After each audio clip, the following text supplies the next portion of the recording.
Hello, and welcome to this course in defining your own functions in Python.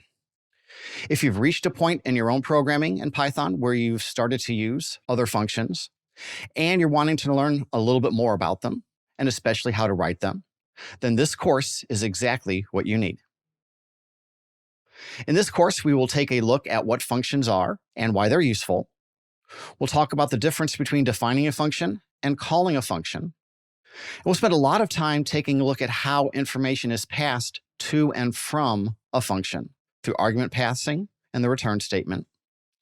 And then we'll spend a lot of time taking a look at some of the features Python provides to really specialize how you provide arguments to a Python function. And then lastly, we will take a look at how you can let other programmers know how to use your function. So the goals for this course: after this course, you will know how functions work in Python and why they're beneficial. You'll learn how to define and call your own Python functions. You'll learn a lot of mechanisms for passing arguments to your function and how to return data from your function back to the calling environment. I'm Howard. I'm excited to be leading you through this course, and we will start with just taking a general look at functions in Python. So let's begin by taking a general look at functions in Python. A function is a self-contained block of code that's designed to perform a specific task or related group of tasks. Some functions that you've probably encountered already might be the ID function, the len function, the any function. Basically, any name that you've used followed by parentheses, either with something in them or not, is a reference to a function that someone else has written. When you use a function, which we call invoking or calling a function, you only need to know its interface. Its interface consists of what arguments, if any, are passed to the function, and what value or values, if any, that it returns. When you make a function call, you provide the function name and then supply appropriate values for the arguments that are expected. Then the function carries out its task. You don't need to know how that's done. You just need to know what it's supposed to do when it's finished. When it is finished, it returns to the spot in your program where you called the function, and then use, if needed, any of the data that it returned. On the other hand, if you are writing a function, you determine how it performs its task.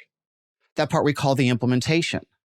You decide exactly what it's going to do to carry out the steps necessary to accomplish whatever that function is supposed to do.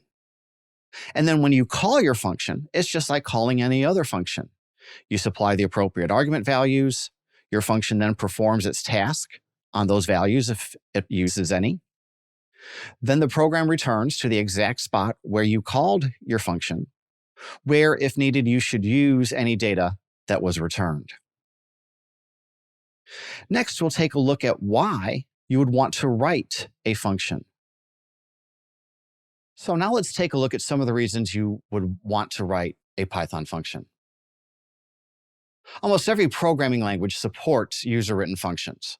They may be called something different: subroutines, procedures, methods, subprograms, and of course, functions.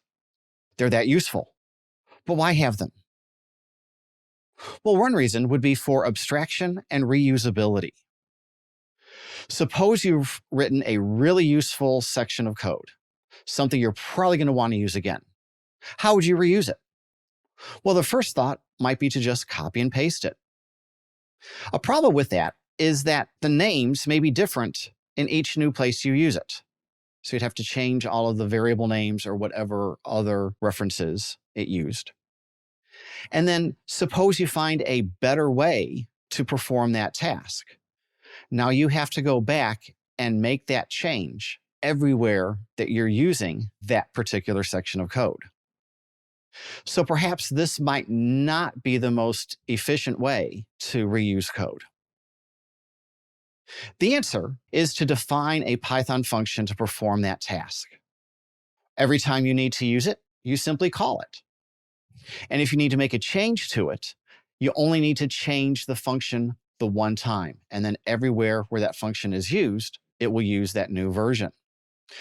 Each time you call it, you would provide the argument values needed for each particular call. We refer to this as the abstraction of functionality, the idea of don't repeat yourself. A second reason we might write a function is for modularity. Modularity allows you to take a complex process and break it down into smaller steps. Suppose, for example, you had a program that was going to read data from a file, process that data in some way, and then save that processed information back to another file.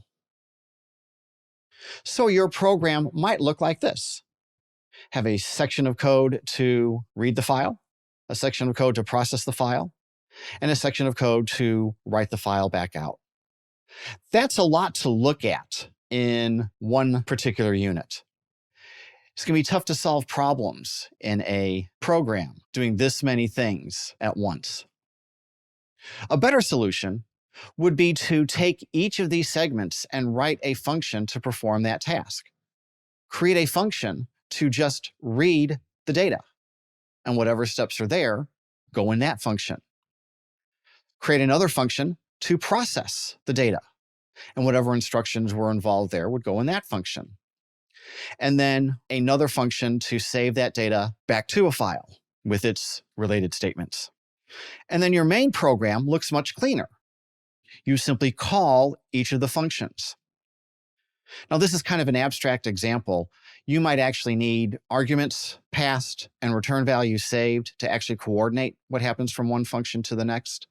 But this is just to give you a look at how much cleaner this program is when we break it down into these steps. Easier to solve problems during the debugging stage and testing stage when your program is broken down into pieces like this. Another reason to use functions is that they provide namespace separation. A namespace is a region where an identifier, variable of some kind, has meaning. This is often also referred to in some programming languages as the scope of an identifier. A Python function creates its own namespace. So any names, any identifiers, any variables that you create within that function are limited to that particular function's use. So you can always use the best variable name or the best identifier name for an object and don't have to worry about some other function somewhere else in the program also trying to use that same name. You'll learn more about namespaces further along in this particular series. Next, we will take a closer look at function calls and definitions. Now let's take a look at function calls and definitions. To call a function, to use a function, or invoking, other terms that we use, you simply give the name of the function and then followed in parentheses, argument values, if any, that are needed. Even if the function doesn't take any arguments, you still have to have the parentheses. You've probably seen this before, using built-in functions or functions from modules you've imported. For example, print hello is a function call. We use the word print, the name of the function, and then in parentheses, we provide an argument, in this case, what we want printed, that the print function is expecting. Now let's take a look at a function definition. This is the syntax for defining a function. It begins with the keyword def. This tells Python that you are about to define a function. Next is the function name. And we don't use these angle brackets. These are just syntax notation to indicate that you would replace the function name in this description with an actual name. The name of the function should describe what it's supposed to do, so that someone using your function knows what to expect when they use it. Following the function name are parameters. These are the identifiers that will hold on to argument values that the function is given. If the function doesn't take any parameters, you would still use empty parentheses. And if you have multiple parameters, they would be separated by a comma. And we will see a lot more about the use of parameters in the next few lessons. And then the header line is concluded with a colon. What follows is one or more statements indented which carry out the task that this function is supposed to perform. Your really useful piece of code that you wrote, here's where those instructions would be written down. And again, you do want to indent them. That's how Python knows the code that you're typing is part of that function definition. So here's a real simple example of a Python file that contains a function and uses that function. I've called this file function call.py just to show us what a typical function definition and function call would look like. We begin with the word def, followed by the name of the function, f, nice arbitrary name for an arbitrary function. This takes no parameters, so we have an empty set of parentheses, and then the colon to indicate that this is the conclusion of the header line for this function, and what follows is going to be the statements we want the function to execute. The statements are indented, and that's what tells Python that they are part of this function definition. In this particular case, we're going to do two things. We're going to define a variable s, which is going to contain a string, and then we're going to print the value of that string variable. And here we just have a print statement to indicate that we are currently inside the running of this function. Line 5 is not indented. And so this tells Python that this is not part of the function. And so if I were to run this Python file, we would first have our function definition, but these statements wouldn't be executed until we actually have a reference to call that function. So this Python program will start running at line 5, where we have a print statement to say where we are in the execution of this program, and we're in the part before we've called our function. Then we're going to call our function. And what happens is Python is going to pause the running of these 3 lines, come up here, and execute the statements of the function we just wrote. In this case, it's going to display an output statement saying that we are currently in the process of executing this function. When this function is finished, program execution returns to where the function was called, which was line 6. We finished line 6, and so we're going to see the print statement in line 7 will be executed last. Let's take a look at that. So let's just run this. So this was function call.py, and the behavior is going to be exactly what we expected. The first line that's executed isn't within the function, but it's the first statement outside of the function, which was before calling f. Then inside the function, the output statement occurred, and then the function finished its execution, and we returned to line 7 and had that output statement. Let's see if I can put these side by side so you can see that a little bit better. There. Line 5 executed. Line 6 called our function. We defined this variable. We printed out its value. Then program execution returned to line 7, and we got the after calling f output statement. Sometimes in program design, you know that you need a function in a particular place, and you want to make sure the function is called correctly and that program execution returns to after it's called, but you're not actually ready to write the body of that particular function. We call that a function stub. It's a placeholder function. We know we need a function f. We don't know what we want it to do exactly just yet, but we need to have it defined as a name so that other parts of the program we can check and make sure are working. To create a function stub in Python, you simply give the statement pass as the body of the function. And that simply indicates we're not going to do anything, but it allows us to write a function stub with a function body of some type. The next series of lessons are going to be on argument passing. Python has many, many ways to provide arguments to a function when you call it. And the next series of lessons will take a look at many of those methods for passing arguments to a function. Next, we'll take a look at a way to give functions a little bit more flexibility, and that's through argument passing. Argument passing allows you to provide data for the function to use.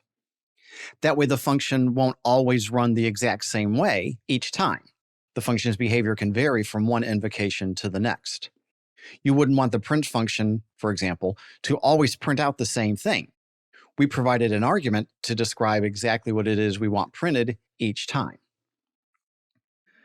The most straightforward way to provide argument values to a function is through positional arguments.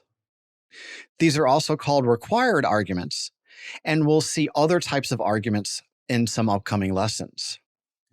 You specify that a function will take positional arguments through a comma-separated parameter list in the function header. And then these parameter variables will be given values when the function is called. I'll be defining this function in my REPL. You can define functions interactively or in files. And this is a simple function that I will just create within my interactive environment. So you begin a function with the word def and then a function name.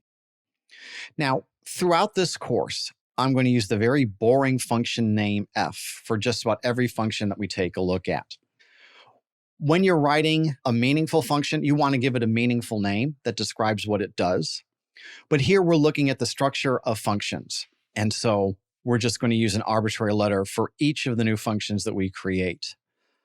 The author of the companion tutorial that this relates to also does the same thing. Now, the inner C programmer in me wants to call all of these arbitrary functions foo, but the author of the article uses the word foo for something else, and I'll be following that as well in this course. So we'll just use the letter F to stand for a function, but keep in mind that a meaningful function should have a meaningful name. But here I want to specify that this function needs argument values to work. And in this particular case, I want to specify 3. And so we're going to specify that through parameter names. We're going to call the first one QTY to represent some quantity of something. The second one we're going to call item. And the third one we're going to call price. So when I use this function, I'm going to have to give it 3 argument values. One to represent quantity, one to represent item, and one to represent price. In the body of my function, quantity, item, and price become variable names that I can use. However, I would use other variable names once I know they have a value. In this particular case, I just want to print out the statement that indicates how much something costs. So we're going to use a print statement, and I'm going to use something called an F string to format this output. And I'll describe what I'm doing as I type it. But for more information on F strings, you should check one of the links down below this video. But an F string allows me to specify how variable values should be displayed inside of a string. So the first thing I want is the very beginning of this output, I want the quantity displayed. So I put that in braces. And when this function runs, whatever value has been given for quantity is going to be displayed at the very beginning of this string. Following a space, I want to display the value of item. And so I put the variable name item in braces. And then to complete my sentence, I want to say how much this all will cost. Now for price, I'm going to do something a little bit different. We're used to prices having exactly 2 decimal digits. And there's no way to guarantee that that's going to be provided for us when argument values are given in the function call. So the F string allows me to specify that using a formatting code of .to F. And what that means is I want a fixed number of decimal digits, specifically 2. So no matter what value is given for price, it's going to be rounded to 2 decimal places. So there's the brace that closes the location for where I want price. There's the quote that ends my string literal with the additional F string formatting features. And there is the closing parentheses. Notice how this line was already indented for me Your interactive environment will probably do that, as well as most editors will indent 4 spaces for the body of your function. Since this is all that I want to happen, on the next line, I'm just going to hit enter on a blank line, and that defines my function. So now I have a function f that I can use, and it's going to display information about how much so many of a particular item cost. So let's do a function call. To call a function, you specify the name, and then in parentheses, you're going to specify values that you would like each of the parameters to have. So for example, quantity, in this case, let's just say 6. For item, let's use the string banana, and we'll say that they cost 174. So now when this function executes, the variable quantity is going to have the value 6. The variable item is going to have the value banana, and the variable price is going to have the value 174. And those values will be used in the body of the function, which in this case is to simply display how many and what items we have and how much they cost. And so we get that 6 banana. I should have typed bananas. I'll do that next time. Cost 174. These are referred to as positional arguments because the order in which you specify the values matter. If I want to say bananas 6 and then 174, bananas is going to be used for quantity, 6 is going to be used for item, and 174 is going to be used for price, because that's the position that those argument values were given in. And so we get banana 6 costs 174. Not sure that makes sense. Depending on how your function is used, putting parameter values in the wrong or unexpected order could actually cause an error. For example, if I say f and then say 6 and then 174 and then bananas, I'm actually going to get an error message this time, because the body of the function was expecting price to be something that could be rounded to do decimal places. And a string literal cannot be rounded to 2 decimal places. And so in this particular case, putting the argument values in the wrong order, in the wrong position, actually caused the function to crash. Because this function has named 3 parameters, I have to provide it 3 argument values. So for example, if I leave off one of the arguments, I will get an error indicating that the function was expecting one more positional argument. If I specify too many,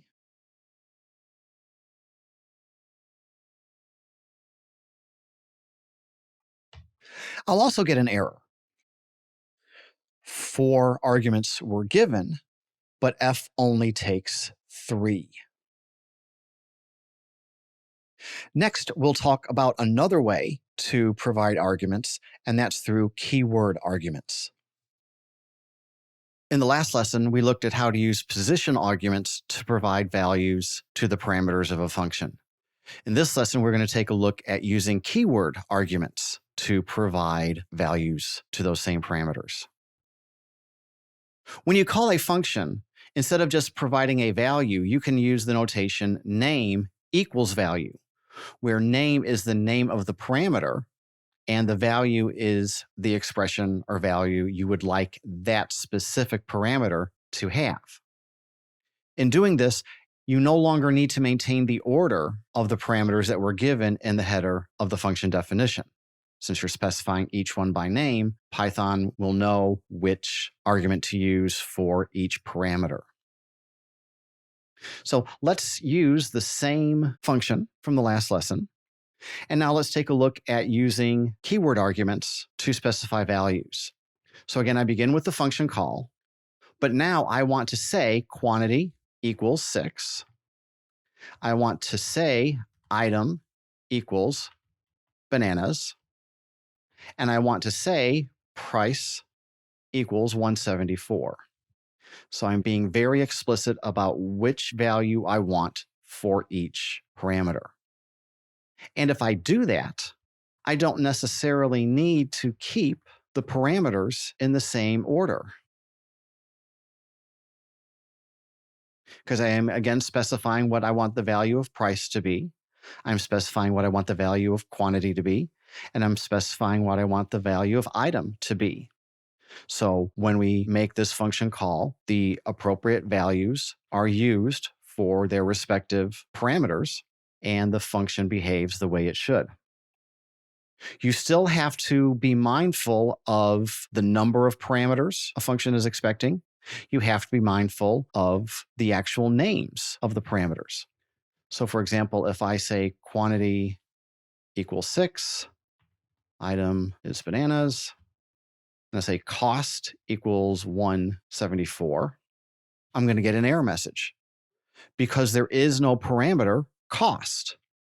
There's a parameter price, and in our minds, price and cost are roughly the same thing. But Python just sees this as an identifier, and it looks at the name cost, and it doesn't have a parameter named cost up here, so it doesn't know what to do with that. And again, if you leave out a parameter, if I don't specify a value for price, I'll get that same error message that price was not provided a value. You can mix the use of positional arguments and keyword arguments. However, when you do so, the positional arguments must come first. So I could say 6 is going to be the value for quantity. And then I could say price equals 174 and item equals bananas. And everything works. And again, the order in which I would say the values for price and item using keyword arguments would not matter. Once I use a keyword argument, I then cannot go back and use a positional argument. So once I start using keyword arguments, I must do that to completion. We get an error that we can't call it that way. So if I want to do this correctly, I have to say price equals, and then it's going to let me do that. Once you have the notion of keyword arguments as a mechanism for specifying parameter values, you, as the author of a function, can start being a bit more creative. One of the things that you can do is to define default values for some of your parameters, and we'll take a look at that next. Let's take a look at how you, the author of a function, can assign default values to some or all of your parameters. Parameters can be assigned values in the function headers. That's the top line where the function definition starts. If after a parameter name, you follow it with an equal sign and then a value, that becomes the default value for that parameter. And it becomes an optional parameter for someone trying to use or call your function. If they don't specify an argument for that particular parameter, then the one you supplied in the header is the one that's going to be used. This gives us the notion of default parameters or optional parameters. So let's take a look at defining our function, same one we've been using before, in a slightly different way. So we're going to define our function f. It's going to have a parameter quantity, and it's going to have a default value of, say, 6. The second parameter we'll still call item, but it will have a default parameter of bananas. And the third parameter we will call price, and its default value will be 1.74. The body of this function is going to be the same that we've seen before. We're simply going to print quantity, item, and then conclude the sentence that say that those many items cost, and then express the price as a 2-digit decimal number. So I can still use this function as I had before. I could call f of 6 bananas, $1.74, and that shows up normally. I can say I have 4 apples, and they cost $2.24. And again, because I'm providing 3 arguments, all 3 parameters are getting their values from the function call. But if I don't say how much something costs, before I would get an error because I did not supply enough arguments for a function that was expecting 3. But now price has a default value.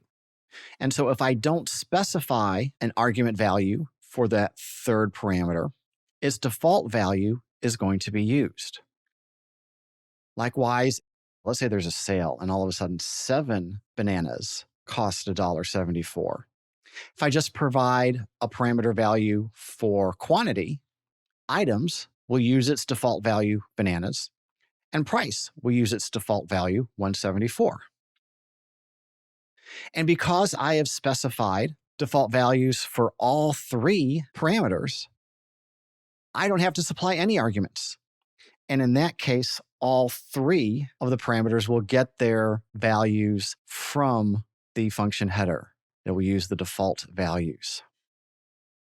And I can mix this with keyword argument passing.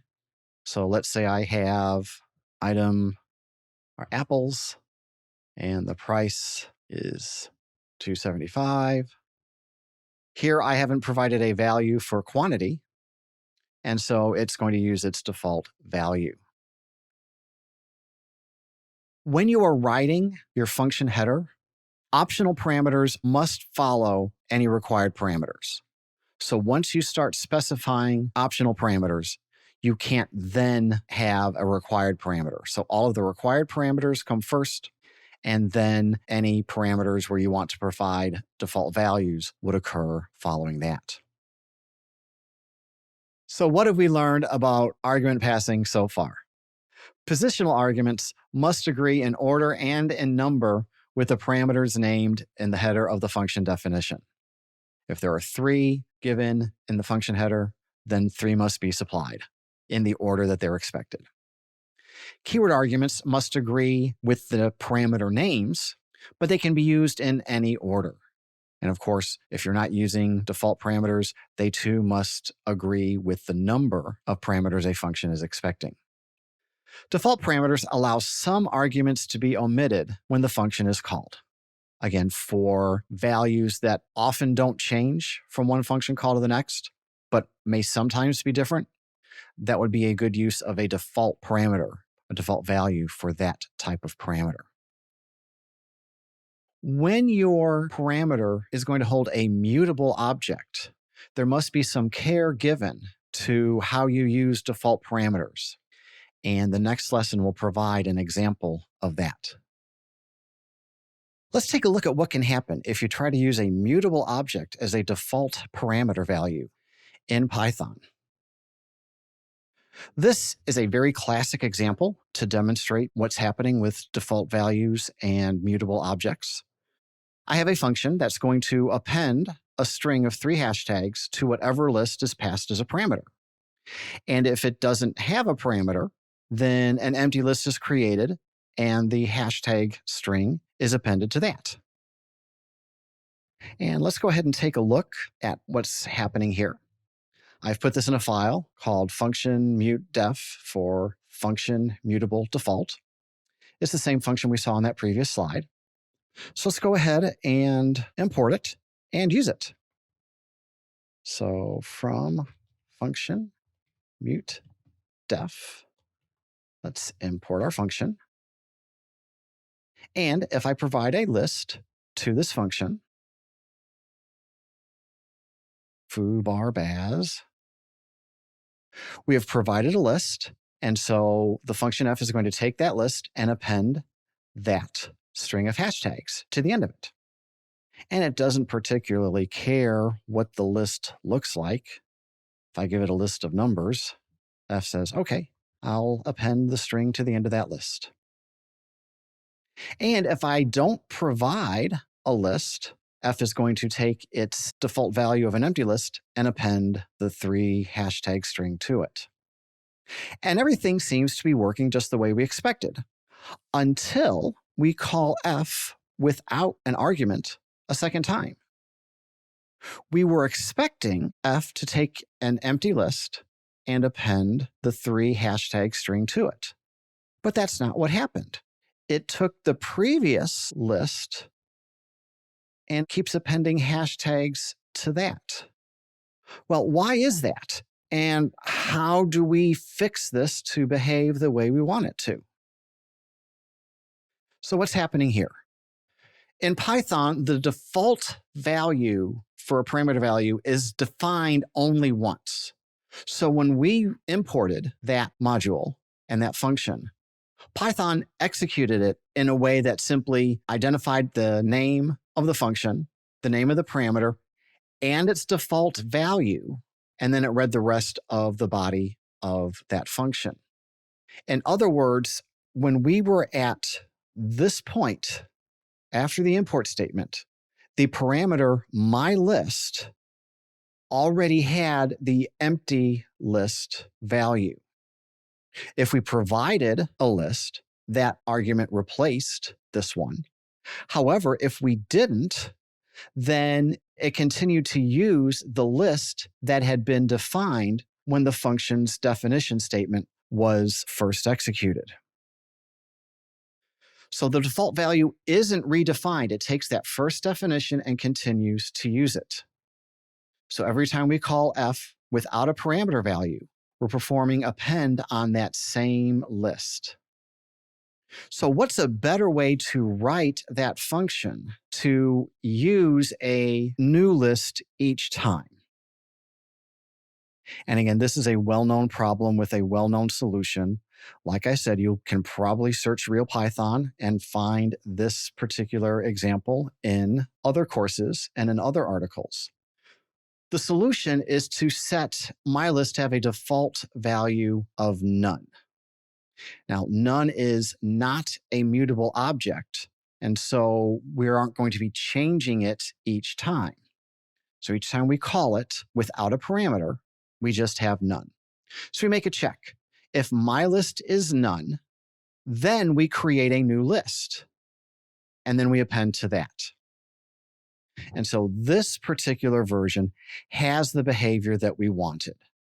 And I called this function mutedef2. Brilliant name, I know. So let's quit this and restart our REPL.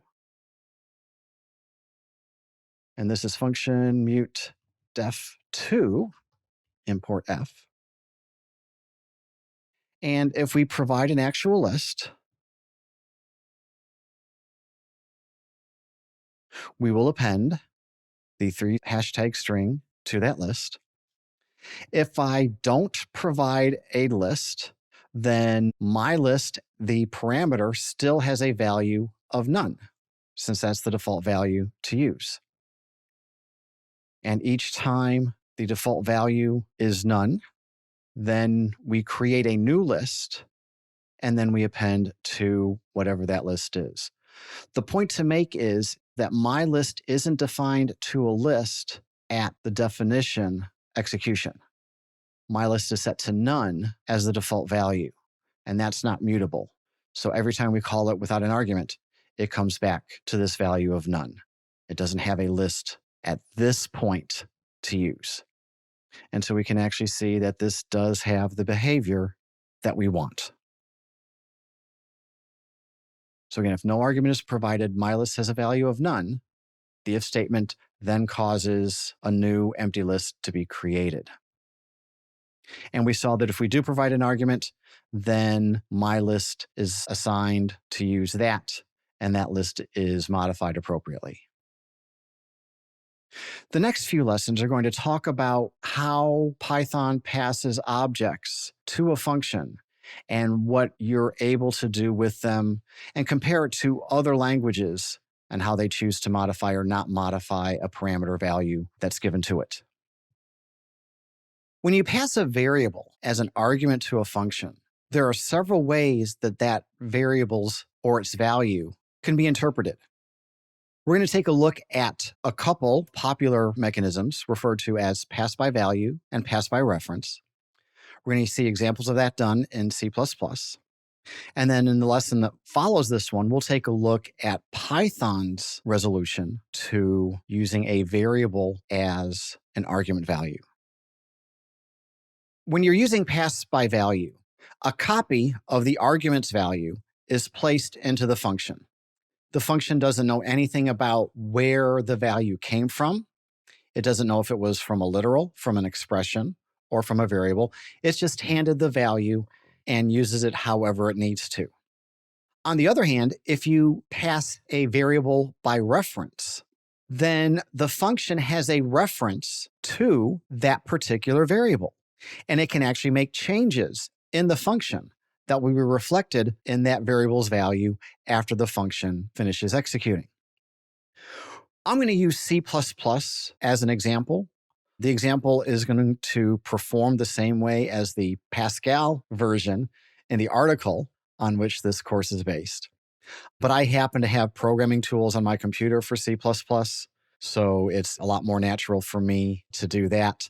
Plus, the syntax for some things are going to look very similar to Python because Python did borrow some of its syntax from Java, C++ languages that descended from C.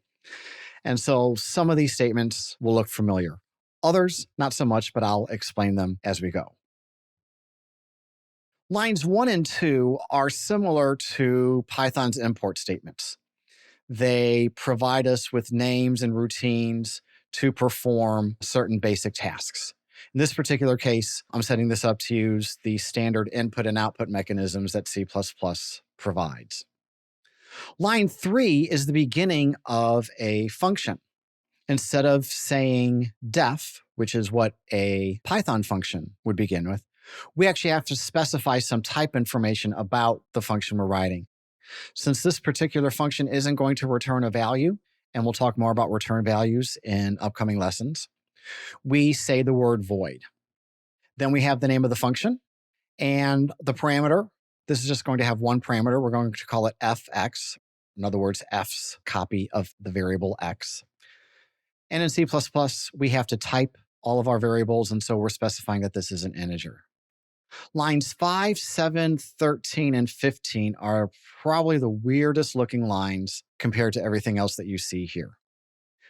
These are output statements.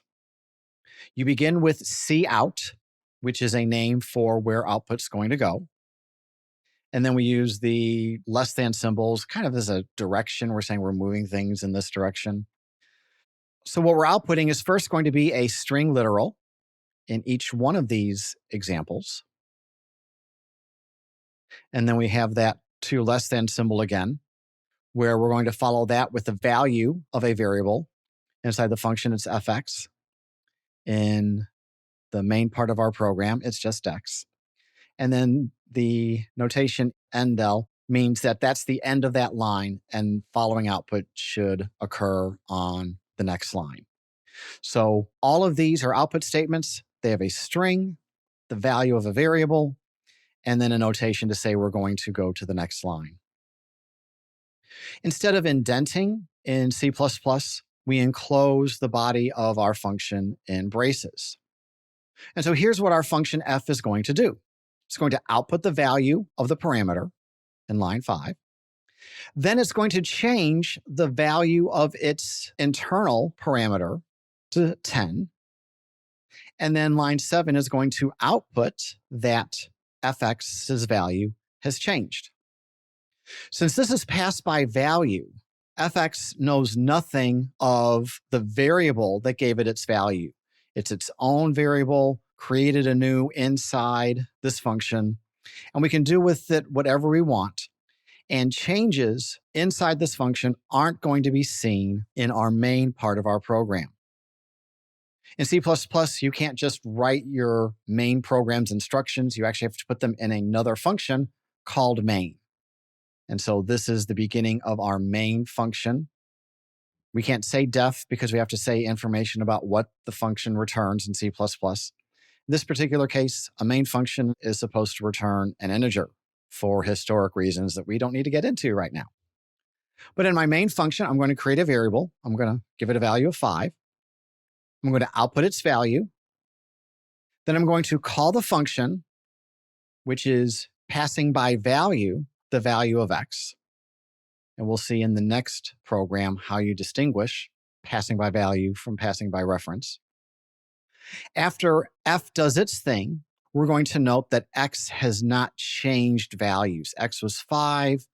We passed the argument by value to the function. The function did what it wanted to, but it had no access to the variable x. X remained 5.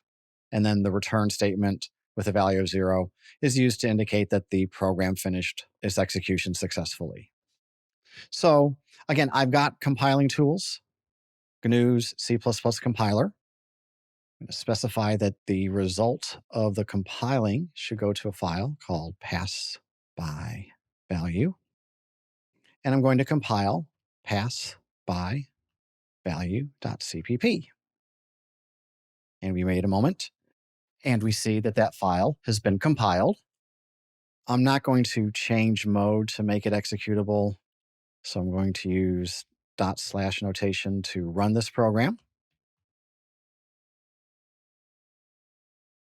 And we can see that before the function, x had a value of 5, because again, the main function is what's executed when you run a C++ program.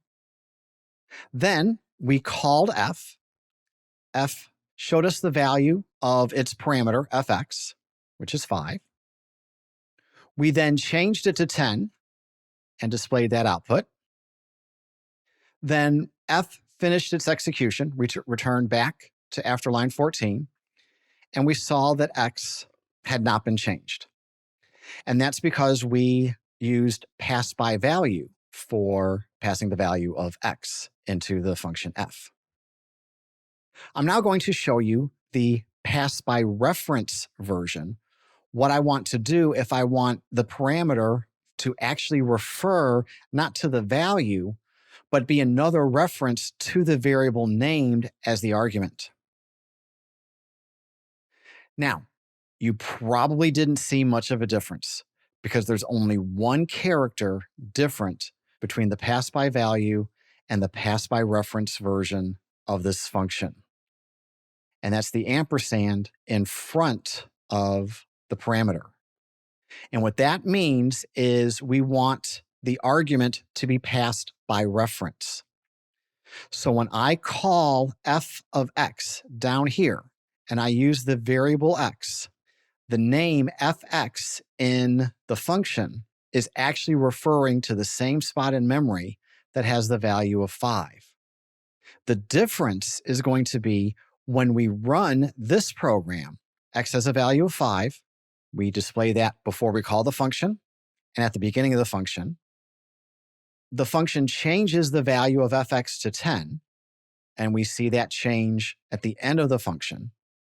But since fx is another name for the variable x, we're going to see in line 15 that x's value has been changed. So let's compile this. And this was called pass by, create the output. Pass by reference. That's what I want the executable file to be called. And I'm compiling pass by reference.cpp. And now the only difference in the output, we can still see here on the terminal window the output from pass by value. X starts at 5, fx gets the value of 5. fx changes to 10, but now because we were passing x by reference, we will see that the value of x has also been changed to 10. And there's that output. So again, anything that we do to fx in this version of the function, because the parameter is being passed by reference, will have an effect outside of the calling environment. And that's basically the difference between pass by value and pass by reference. When you pass a variable by value, you can't change its value in any meaningful way to be reflected outside of the calling environment. But when you pass a variable by reference, any change you make to that will have an effect after that function's been called. In the next lesson, we'll see how Python implements variable passing as arguments to a function. Because Python handles variables in a different way than languages like C++, Java, and Pascal do, we should expect the notions of pass by value and pass by reference to be a little bit different than from those other languages. In C++, when you create an integer variable, the variable refers to a specific location in memory. When you assign a value to that value is written to that location in memory. And then when you reassign it, the old value is just overwritten and the new value is put in its place. Python does things differently. When I say x equals 5 in Python, an object to represent the integer 5 is created, and x is made to refer to that object. There's nothing specific about a particular memory location, wherever that may be. When I then reassign x to 10, a new object is created, having nothing to do with the memory where the first object was made. And x is simply made to refer to that new object. And so Python doesn't deal with memory locations in the direct way that a language like C++ might. This is the same program that we had in C++. We define a function f to print out the value of its parameter. And here we're going to do something a little bit different. To actually show the creation and manipulation of objects, we're going to display the identifier, the unique number given to an object when it's being used. So the output statement is going to be a little bit different than it was in the C++ version. But the process is still going to be the same. In the function, we take a parameter, print out its value, change the value of that parameter, and print information about its new value and new object.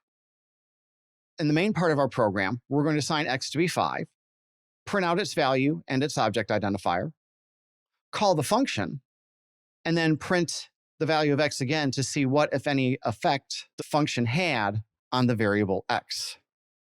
So to run this, we would type Python pass by assignment.py. And here's what happened. X was assigned to a value of 5, and we have this identifier for the object that was created. We then called the function and passed that object as the parameter. And we see in the first output statement, fx had a value of 5, and its identifier, the same number referring to the same object that x was. Then we reassigned fx to be the integer 10. And we can see a new object ID to indicate that a new object has been created. But all of this is happening within the scope of the function f. Scope refers to when an identifier has meaning. And once this function quits execution, anything related to that function is gone. So this change of fx only happened within the scope of the function f. Once f is finished, all we have left is x. And x still has the value of 5 and is still referring to the same object that it was in the beginning. The change of what the parameter was referring to didn't have any effect on the object x. So pass by assignment is the name we commonly use for this type of argument passing in Python. Parameter names are bound to the object when the function enters. Whatever object is provided, that's what the parameter refers to. Assignment also binds the name of a variable to an object. When a variable is bound to an immutable object, the object can't be changed. The variable can be bound to a new object, but we are not changing the contents of the object. We are replacing it with a new object. Other terms you might see for this are pass by object reference, or pass by sharing. A Python function can't change the value of an argument by reassigning the corresponding parameter to something else. And pay attention to that word reassigning, because we will come back to that in the next lesson. So let's go ahead and take a look at this. So we're going to define a function f, which takes the parameter x, and we will completely ignore that parameter value, reassign x to foo, and that will be our function. And then I've copied this for loop header. I don't want to type the whole thing, but let's take a look at it.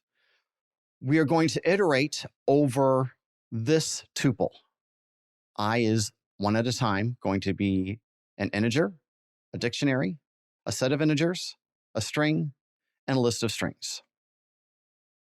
We are going to call f and pass the object I to that function. And then we are going to print whatever I is after x is executed. So the first time through, I represents the integer 40. F takes that object as x, reassigns it to foo, and then the function ends. But again, that's only in the scope of this function. Once the function is done, I has not been impacted at all. It is still referring to the same object, so we'll see 40. And similarly, all through this for loop, even though x refers to a new object after being given whatever object I represents each time it's called, it's not changing the object that I itself is referring to. So we can see the first time through, I is still 40. Even though that object was passed to x and x was reassigned to the object foo, x no longer has anything to do with the object that I refers to. So the first time through, we see that I is the integer 40, then it's our dictionary, then it's our set, then it's our string, and then it's our list. You saw that you can't change the value of an argument by reassigning its corresponding parameter to something new. However, if the object is a mutable object, then the function can make changes to that object that it receives, not replacing it with a new object, but changing the object it received as an argument. And those changes will be reflected in the object that was passed to it when the function finishes its execution. And we'll explore that in the next lesson. Let's look at another example of passing an object as an argument to a function.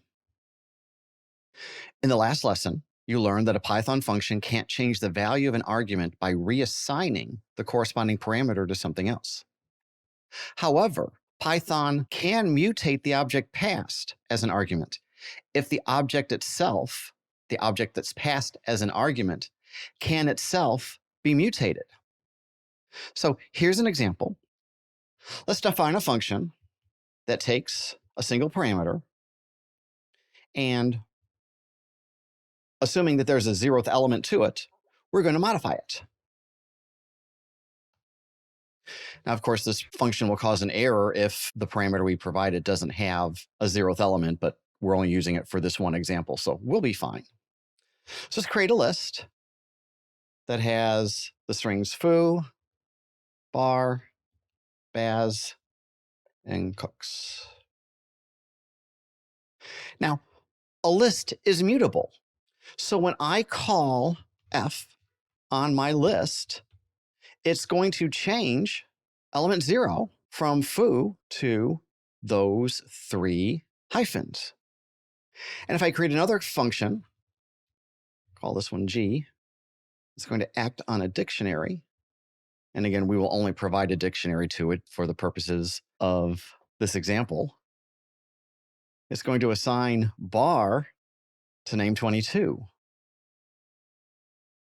And so if we create a dictionary, that maps foo to 1, bar to 2, and baz to 3, and then pass that as a parameter to g, it's going to change the mapping of bar from 2 to 22 because the dictionary object is mutable. And so here we can see changes to the object that was passed as an argument to that function.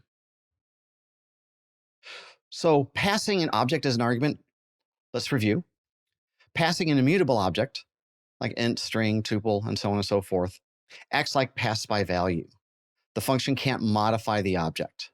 The object and the calling environment is unaffected by anything we might do to it inside the function.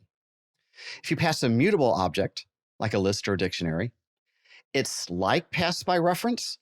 Again, you can't reassign the parameter to something else, but you can modify the object that you get. This is an example of something we call side effects. A Python function is said to cause a side effect if it modifies its calling environment. For example, modifying an argument object. Now, because Python allows it, should you do it? Well, if someone using your function knows very clearly that that's the intent, then it's fine. In fact, for some functions, the side effect is the primary reason we use it. But oftentimes, a side effect is created when the writer of the function doesn't even realize that it's happening. And so we try to write functions that have side effects very sparingly, make sure we know what we're doing, make sure that that's the intent. And if not, don't do anything that's going to reassign a parameter value to anything else. And that completes our look at argument passing. Next up are a few lessons on how you exit a function. Now that you've seen how to send information to a function, let's take a look at how a function sends information back, and that's through the return statement. If a function doesn't somehow change something in the calling environment, then why do you have it? So a function is supposed to do something meaningful. It's supposed to have some effect on the over-execution of the program. One of the ways that it can do that is through side effects, as we talked about in the last lesson. More commonly, however, is it can return a value. We've asked it to do something, it has done that, and it is communicating back its result. We do that with a return statement. And the return statement in Python does two things for us. One, it tells us we're at the end of the function, or we don't need to do any more processing within the function. We've done everything we needed to do for this particular situation. And then we can also provide a value when we are done processing to communicate back to the calling environment the results of its task. Exiting a function, one of its purposes. When you put a return statement inside a function, you are indicating that this is where the function should stop. We typically don't have statements to be executed after the return statement. There are exceptions, and we'll see that. So here in this example, we have a function f, which is going to print foo. Then on another line, it's going to print bar. And that's all we wanted to do, and we're done. Now, if there's no value to return, then sometimes we leave it off. You'll notice in all of the functions that I showed you in all of these previous lessons, I never wrote a return statement. When Python executes a function that doesn't have a return statement, the return happens after the last statement that's written. We call that falling off the end. In this example right here, this return statement really wouldn't be needed because there's nothing else to worry about. It's not giving us a value back. So we could leave that off, and the function would behave the same way. Other times, we want to exit a function based on some type of test. So here's a function that only wants to print a meaningful value of x, something non-negative, but up to only 100. And so we're going to do a couple tests. And if we provide a negative number, then the evaluation of that if statement will be true, and the function will return right there. There's nothing else to execute. If it gets past that, there's another if statement. We check to see if it's bigger than 100. And if it's bigger than 100, we don't want to proceed any further either. If it fails both of those, then we have a number between 0 and 100 inclusive, and we print that value. Notice that there's no else in this. Because the function immediately stops executing with the return statement, it will only get to the second if statement, provided the first one is false. So we could put else and elif appropriately in here, but it's not necessary because the return statements cause the function to stop executing at that very point. In the next lesson, you'll learn a little bit more about the other use of a return statement, and that's returning data to the calling environment.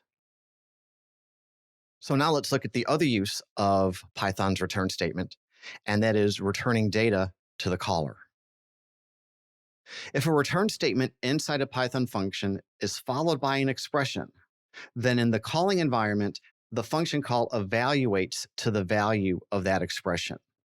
So any value that you need to communicate back to where the function was called, you provide as a return statement, which very often will be saved to a variable to be used however that value is needed once that function has provided it. So in this lesson, you're going to see a lot of very simple functions only looking at the return statement. Again, a meaningful function is going to have significant code to do some task. We're just looking at the last part of the process and look at the variety of types of expressions that we can put in there and how they can be used after they've been returned. So I can define my function f. Don't need to worry about parameters, although a function can have parameters and return something. We're focusing in this lesson at just the things that it can return. So this was going to turn the string foo. Because it returns a value, I can save it to a variable. If I want to see what the value of s is, there it is. Depending on the type of object returned, that will have some effect on what I can do with the value when I get it. So for example, if I redefine f, define a new function f that returns an integer, then what I could do with s in the first case is going to be different than what I can do with it in the second case. So for example, if I want, I can return a dictionary that my function created. So let's create a new function f. And in this case, it's going to return a dictionary. Now, perhaps in a meaningful function, there was a more complicated process to create this dictionary. But if I call f and just look at its value, I can see that its value is a dictionary. But since it is a dictionary, I can treat it like a dictionary, which means I can ask it what does Baz map to in this dictionary. And it will tell me that. If I define a function f to return a string, then I can slice it. So f, the value of f is that string. I can perform a slice on it.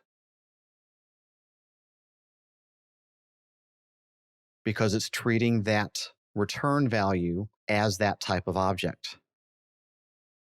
Same thing if my f returns a list.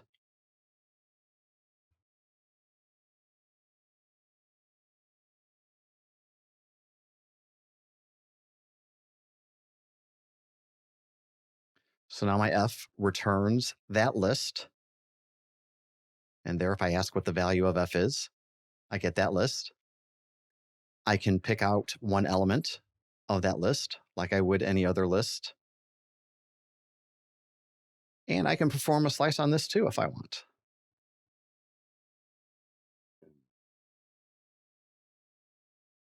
And all of that works.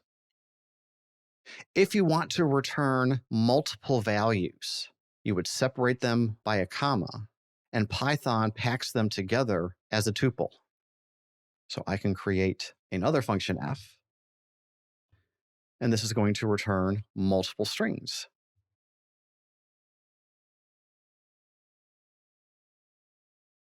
And if I let t hold the result of that function,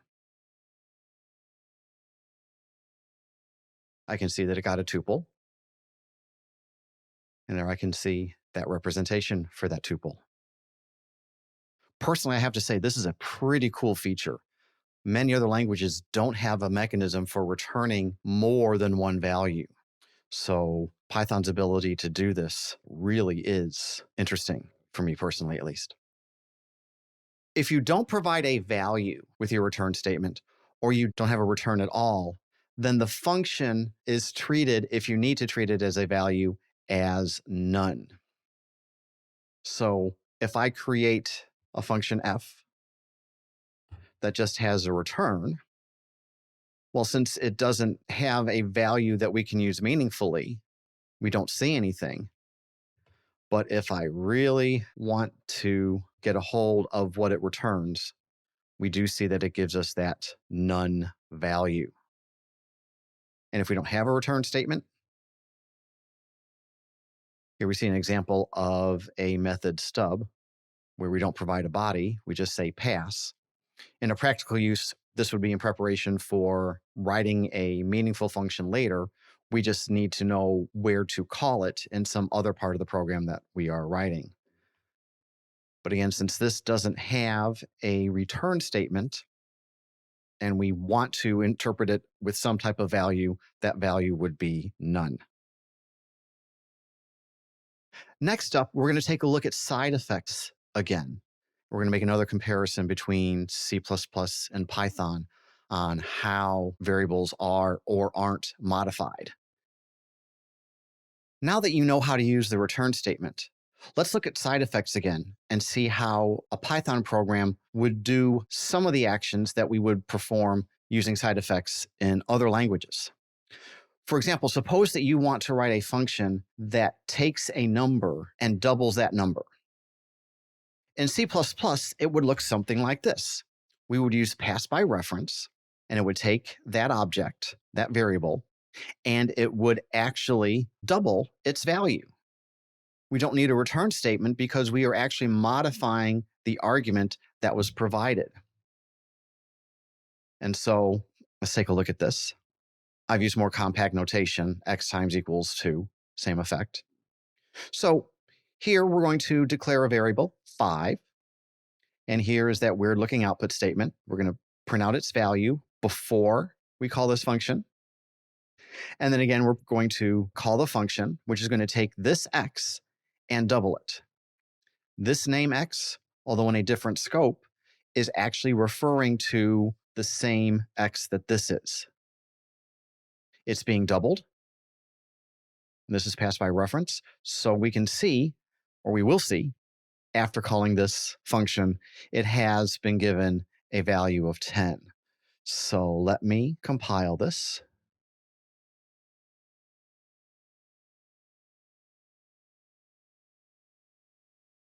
And then just to see the result as expected. The ampersand I used up here indicates that we are passing by reference. The function has direct access to this variable x. And so when it changes x up here, that change is seen down here in the function. Python doesn't have pass by reference. And so if we tried writing that as a function,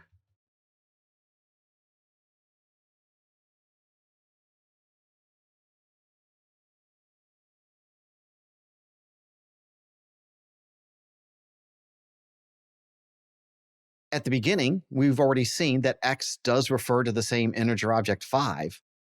But when I reassign it, it forgets all about that object and creates a new object and has x refer to that. So in this environment, x is still 5. But what if that's what you want? You actually want x to have that new doubled value. Well, in Python, we would do two things. One, we would change our function. Since there's no point in modifying the value, we'll just create a new value, which is twice the original value, and return it. And now if we assign x equal to 5, the Pythonic way to make this happen is then to set x again back to the result of this function. So if we want to double the value of x, knowing that in this instance we're doing pass by value, the only thing that we can do is apply this function, which now returns the modified value, and then save that back into the variable where it started. And so now it has the value of 10. So what you would want to do as a side effect using pass by reference in another language doesn't work in Python. So you perform the calculation necessary and then return that value, and then know when you are using this type of function to save the value returned back to the same variable. And that's especially the case if you are using an immutable object. But we do know that lists are mutable.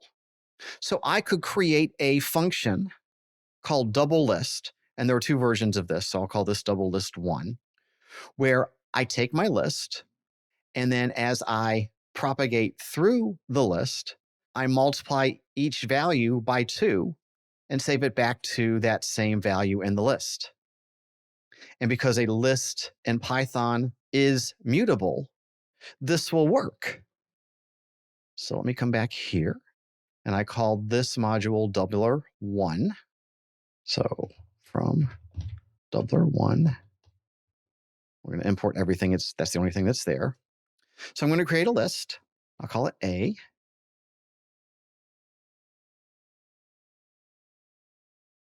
This is double list 1.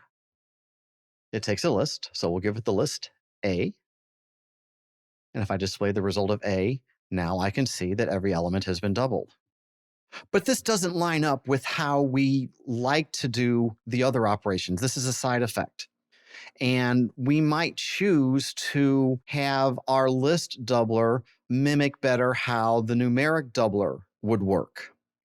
And so instead of modifying the parameter, creating side effects, maybe what we would prefer is to create a new list where each value in the new list is double the corresponding element in the previous list, and then return it. And so that's the version in what I've called doubler 2. I create a new list, and as I propagate through the list, I append to it a new value formed by the current value of the original list multiplied by 2, and then I return it. So this version doesn't have the side effects that the previous one did, and more lines up with versions where we would have to do this, where the argument wouldn't be a mutable object. And so in that context, if we're not going to use side effects, then it's going to look much more like the version we used at the top of the screen, where we are going to call the function. I call this double list 2, passing A as the parameter. Since A isn't modified by this function, I need to save the return value back to A. And this would be the more common way to make this happen. And so to avoid the use of side effects, when we want to modify an object in our function, we should create a new object with the appropriate parameters, return that object, and then know in the calling environment just to save that back to the original variable. Next will be a series of lessons on creating variable length argument lists. A lot of fun stuff coming up. You've already seen how Python gives you a lot of flexibility at providing arguments to a function. Positional arguments, keyword arguments, default arguments, and so on. Python provides even more flexibility through the use of variable length argument lists. And we'll spend some time taking a look at that now. To illustrate how this might be useful, consider writing a function that's going to take the average of a bunch of numbers. How many parameters should it have? 3? Well, that's useful if you're taking the average of 3 numbers. But if you try to use more or less, you're going to get an error. Specify some default values. Okay, but what do we divide by? How many numbers are we actually given to know which numbers we actually wanted the average of? 3, 2? Tough to tell. Provide a list. That would work, but it would require someone using your function to know to put things into a list first. And so that might not be the best solution at all times. Python provides a mechanism to solve this, and we're going to take a look at that now. It's called argument tuple packing. The syntax is when you precede a parameter name in a function definition with an asterisk, it's an indication that you're going to use this feature of argument tuple packing. What happens is the function can then provide as many arguments as it needs, and they will all be packed into a single tuple using that particular parameter name. Now, conventionally, we use the word args for that parameter. That's not a requirement, but it's what every other Python programmer does. And so you'll see that in the programs that you read, and it would be best practice to use that in the programs you write. So to see how that works, take a look at this function. This function f takes one parameter, args, using argument tuple packing. And just to see how it all fits together, we're going to print the value of args, that tuple. We will see that it is actually of type tuple and what its length is. And then we will see how we can use a for loop to get to the individual arguments that were provided. So here I've put this function into a file, and we'll come back to the average function starting at line 10 in a moment. But again, here's our parameter variable using argument tuple packing. Here's where we print the tuple, see its type and its length, and then one at a time, iterate through the tuple, getting at each of the individual arguments that were provided. So let's import this from argument tuple packing import. I'm going to go ahead and import both of them since we're going to be using both of them, the average one, pretty soon. So we're going to call function f, and we're just going to provide it 3 arguments, 1, 2, 3. These are going to get packed as a tuple, and so that'll be the first line of output that we see. Then we are told that its type is of class tuple, and that its length was 3. And then we can see individually the 3 arguments that we provided, 1, 2, and 3. Let me try this again, and this time let me use some strings, and I'll use a different number of strings. So foo, bar, baz. And I won't embarrass myself trying to pronounce these last 2. So we've provided 5 separate argument values. They're packed into a single tuple. The type of that parameter is a tuple, and its length was 5. And here are the individual argument values that we gave it in the function call. This would be very useful for our average function. Pack all of the numbers into a single tuple, accumulate them, and then dividing by however many values were in that particular tuple. So we have a simple accumulating loop, start an accumulator variable total set to 0. And as we iterate through our tuple of arguments, we increase the total by that amount. Once we're done, total has the sum of all of the values that were given as parameters, and we divide by that length. So there are a couple of sample runs. But as you can see, I have this function here in this same file. So I can go ahead and call average on 1, 2, 3. And it computes the average of those 3 numbers. I can find the average of 1 through 5.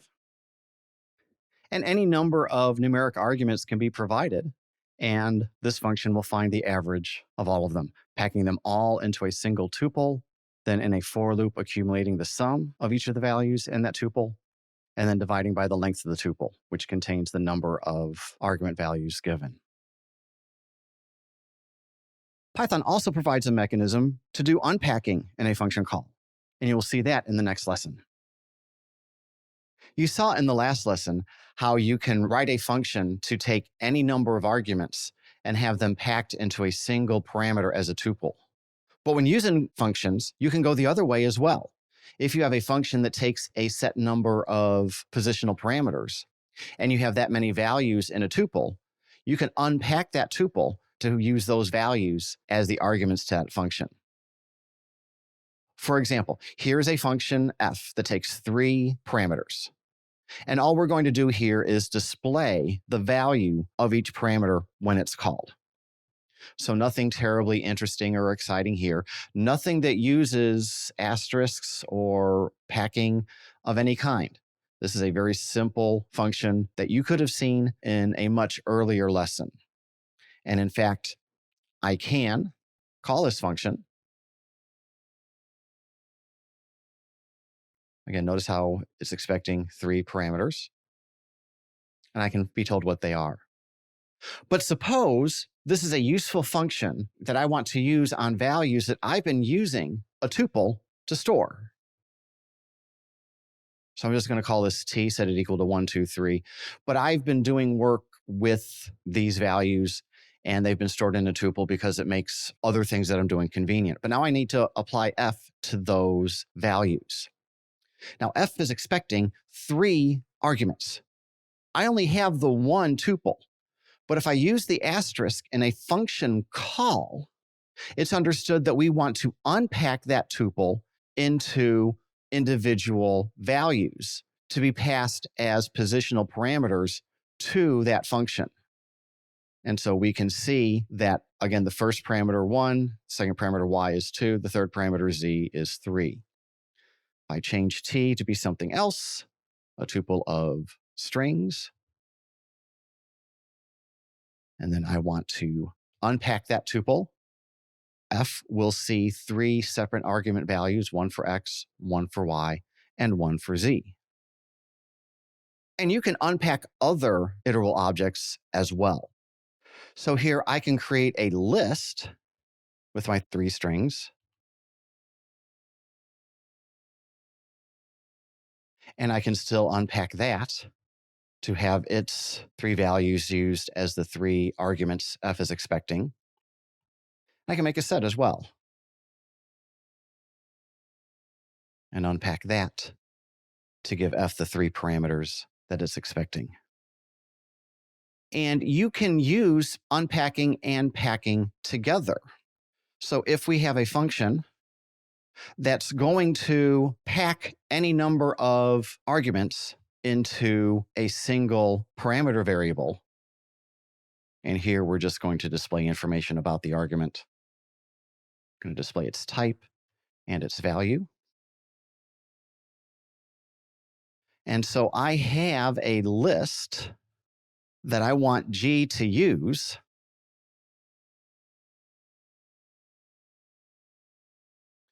But G is expecting individual parameters to be packed into a tuple. A already is a collection of some type.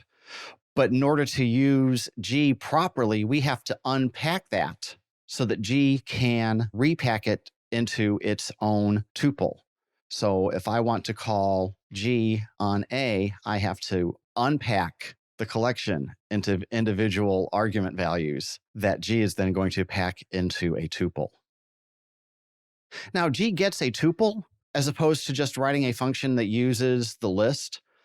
Several reasons you might want that. Tuples can't be changed. And so the function is going to work in a way that never even attempts to change the parameter. If your collections are rather large, working on a tuple might be a bit more efficient behind the scenes than working on a list. So there are actually some reasons why you would actually choose to do that instead of just writing a function G that takes a list. In the next lesson, we're going to take a look at something similar, not packing arguments as tuples, but packing them as dictionaries if we're using keyword parameters. And we'll take a look at what the differences are with that.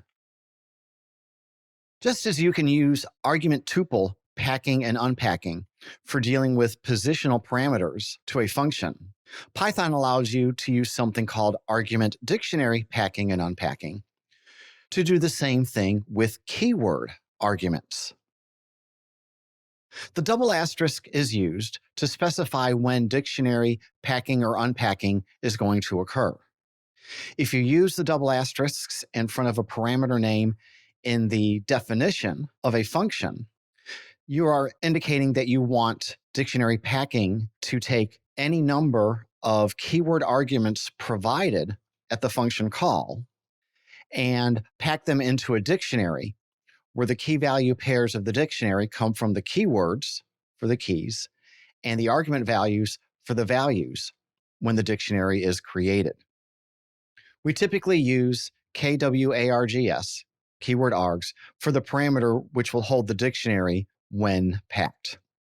So here is a simple function where all we're going to do is look at the dictionary created when this function is called using an arbitrary number of keyword arguments. We're going to display the dictionary, display its type, and then we're going to iterate through the dictionary, printing out the key value pairs one at a time. So if you want to see this, from argument, dictionary, packing, we will import our function. And so here, when we call our function, it's expecting to perform dictionary packing on an unknown number of keyword arguments. So we can say, we'll create a keyword foo. So the first parameter we'll call foo. We'll set it equal to 1. Call the second parameter bar, give it a value of 2. Call the third parameter baz, and give it a value of 3.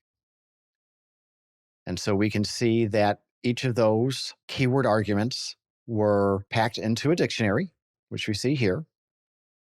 And then we saw that we have a dictionary object, and we could run through it, seeing the key value pairs coming from the keyword and argument value. You can also use unpacking at a function call. So let's recall this function, which again is a function just taking 3 parameters, x, y, and z, and just printing them out.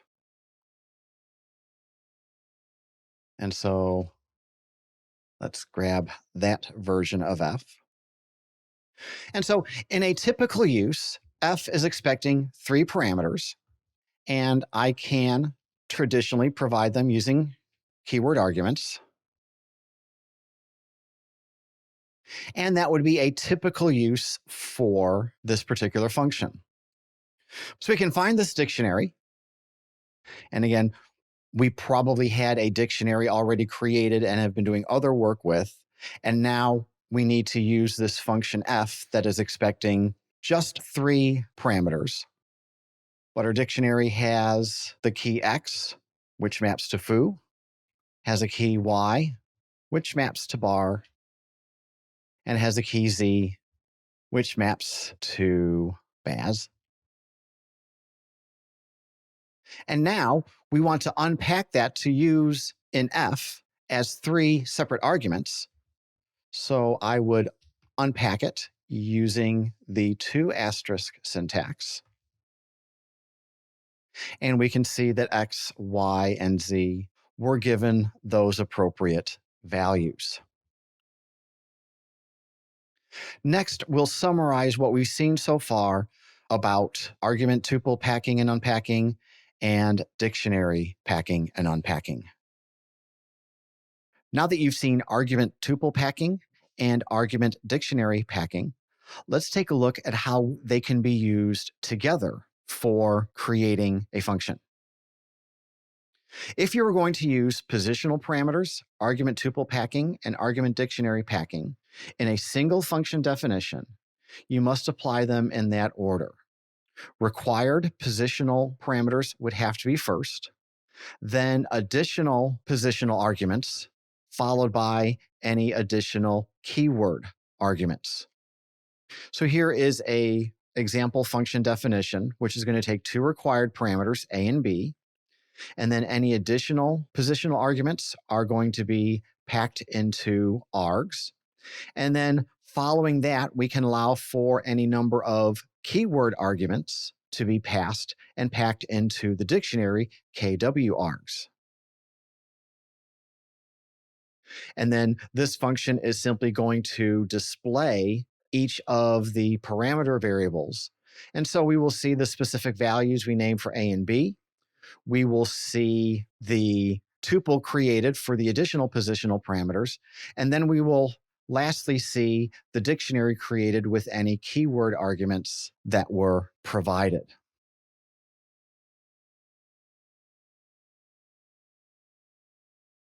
And so a typical function call would first ask us for the required argument A, then a required argument B, and then any number of additional positional parameters. And so we can use strings, use additional numbers, and so on and so forth. And then once we have all of the additional positional parameters, we can start specifying keyword parameters.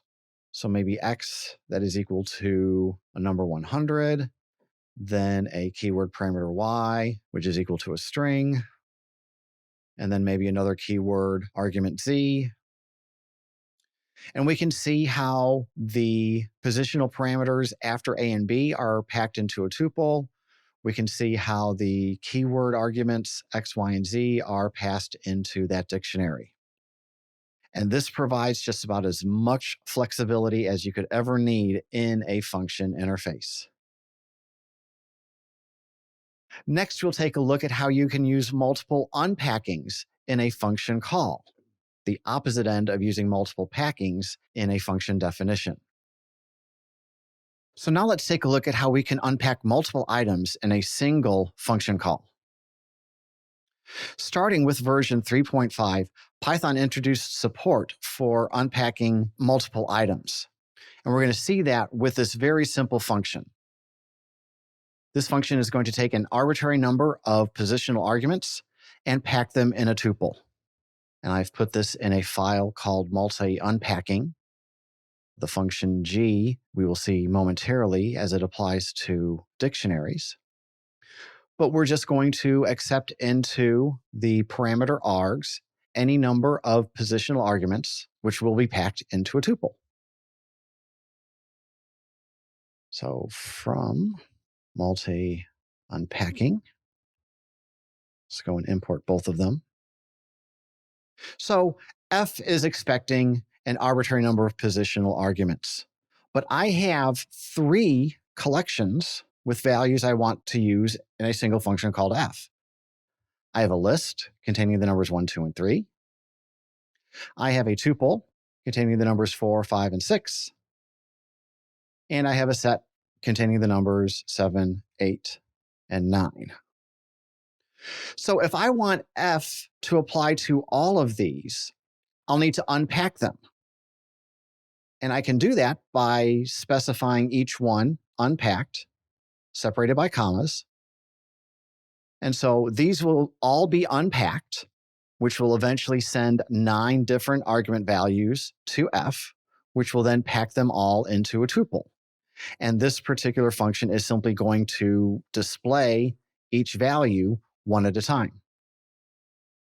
And so there we see all of our arguments. And remember, there is no order to a set. And so the order in which Python internally represents the set and the numbers in the set might not match the order that they were put in. So don't be bothered that the set displayed as 8, 9, and 7. That's the typical behavior of a set. And the same thing can be done with dictionaries.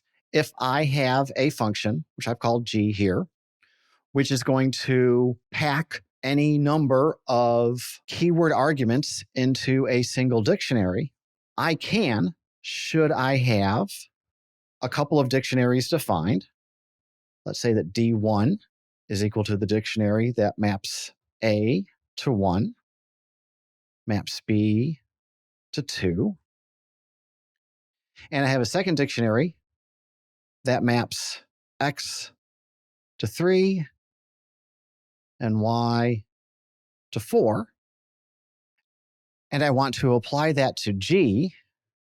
G is expecting any number of keyword arguments. I can unpack the first dictionary, and then separated with a comma, I can then tell it to unpack the second dictionary. And what G will see are going to be 4 key value pairs. Now let's remember what G is going to do. G is going to collect all of the keyword arguments into a dictionary. And then for each item, we're going to find the key and the value, and then just display the mapping, the keyword to the argument value. And so we should expect to see all 4 of those mappings because G was presented them as 4 keyword arguments. And you don't have to have variables created. You can do unpackings with literals. So you can say, for example, call F, and F is expecting any number of positional arguments. So I can have a list and then another list. I specify that I'm going to unpack each of those, and F simply sees 6 positional arguments. And if I want to provide a couple dictionaries to G, I can do them as literals.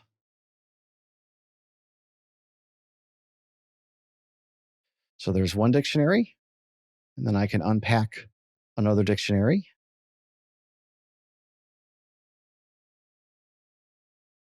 So again, the 2 dictionaries will be unpacked, passed as key value pairs to represent keyword arguments and their appropriate values. And then G sees them, packs them all into a single dictionary where we can see the key value pairs that it was given. Next up are a few lessons on how you can specify that some arguments must be given by a keyword and how you can specify that some arguments must be provided positionally. Another way that you can control the interface to your functions is through keyword-only arguments and positional-only arguments. And we'll take a few lessons looking at those. Starting with Python 3, you can specify that a parameter can only be supplied with a keyword argument. One instance where you might want to use this is if you have a function that takes a collection as positional arguments, but other parameters have a specific purpose. The use of keyword arguments will prevent the ambiguity between which are these special purpose parameters and which are your positional arguments that your function is going to treat as that collection. So here is a simple function that's going to take a collection, hopefully of strings, and display them with a decimal point between them, and all of it preceded by this prefix. And the prefix is what this example is going to be taking a look at. But just to see how this function operates, we're going to call it concat, and it works on a collection, which would be provided as simply a set of positional parameters that will be strings. And we're going to print it. We're going to use an arrow as a prefix. And then we're going to use the string method join to take all of the strings provided as a parameter and separate them by the decimal point between the quotes.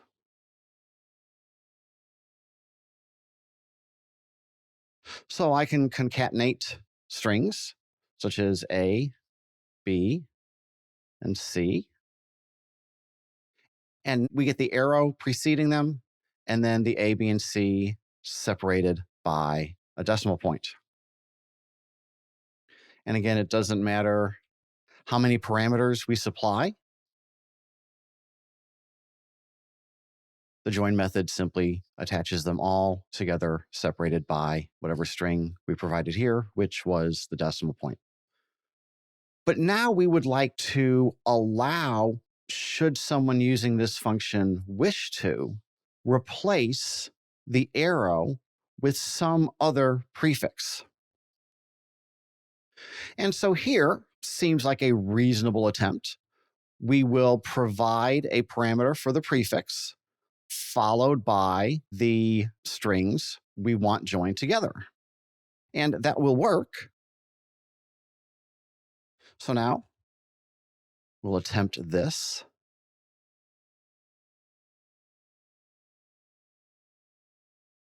First, we'll print out the value of prefix. And then we will have the same join operation on the remaining args.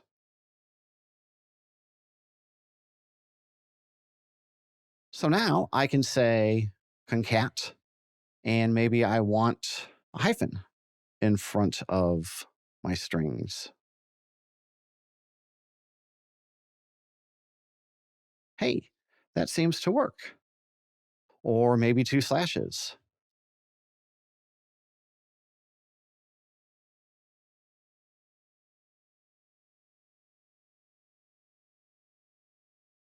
and that works too. But with this version, the prefix is no longer optional.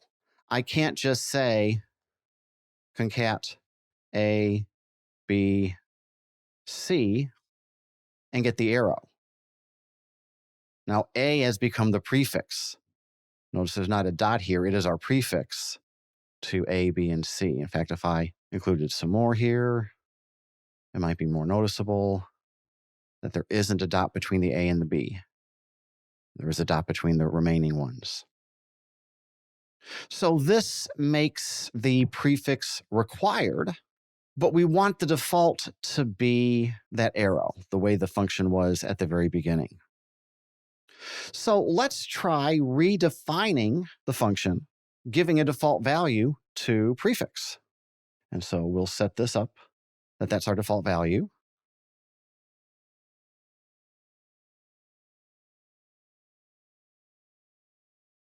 The body of this function will be the same.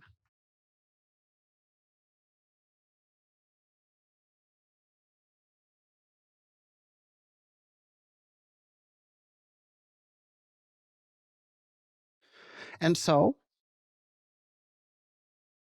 recalling this function call, we get the prefix of the hyphen as expected. And if I leave the prefix out, well, no, that didn't work. It took A to be the prefix because that was the first parameter.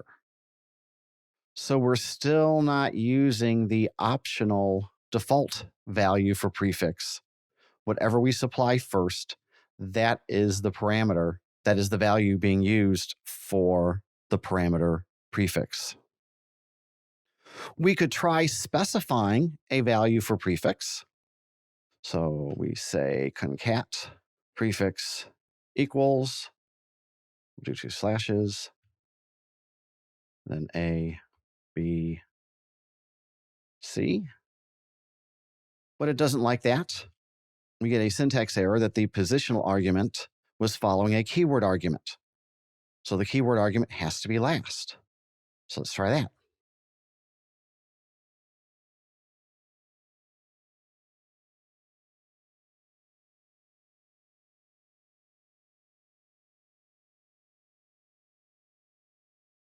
It didn't like that either because it already used A to be the prefix.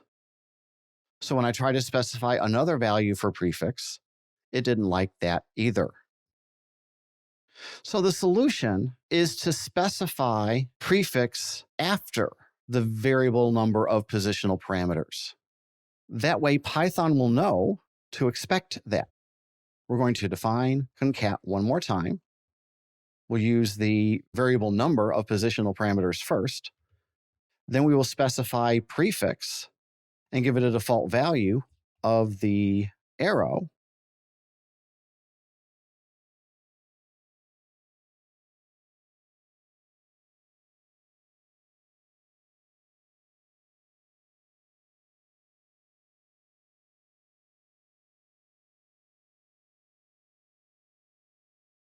And now, if we specify just positional arguments, we get the default parameter. But if I specify some other prefix, I have to do it using the keyword. Otherwise, in the last example, it would have just taken C as the prefix. But I can specify using a keyword only that we would like the prefix to be, in this case, 2 slashes. Next, we'll take a look at another example to specify keyword arguments, and that's when you want to only have a certain number of positional arguments. Let's take a look at another example using keyword-only arguments. So here's an example of a calculation function that we want to provide 2 arguments and an operation code. And it will perform that operation on the 2 numbers provided. So if we provide an operation code of plus, it will add the 2 numbers. If I provide an operation code of minus, it'll subtract. And this one just has addition, subtraction, and division. You can imagine this being more complicated if we were wanting to write a practical calculation function. But we're just using this function to demonstrate keyword-only arguments. So we don't need to implement a full version of this function. Let's go ahead and see how this works. So when used properly, this works as expected. I call oper on, say, 3, 4, and specify an operation code of minus. It will subtract the two numbers. If I specify division, it'll divide. And if I don't specify an operation code, anything for that third parameter, it defaults to addition. But right now, I've not done anything that specifies the operation code must be provided with a keyword. I can say 3, 4, and then use the division symbol for the third argument, and it performs the division. So what can we do? Well, something we can try. Remember from our last lesson, if we, after specifying some positional parameters, specify some tuple packing, any remaining positional parameters will be packed into this tuple called ignore, and then the operation code would have to be specified using a keyword. I'm calling this ignore instead of args because I'm not actually going to use what's here in the body of my function. So I don't need a common name for it. In fact, saying ignore highlights the fact that whatever remaining positional parameters there are going to be ignored. So let me go ahead and save this. And let me restart my REPL here.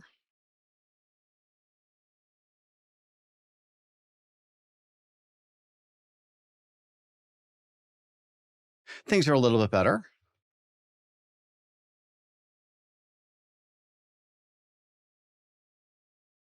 I can still perform division.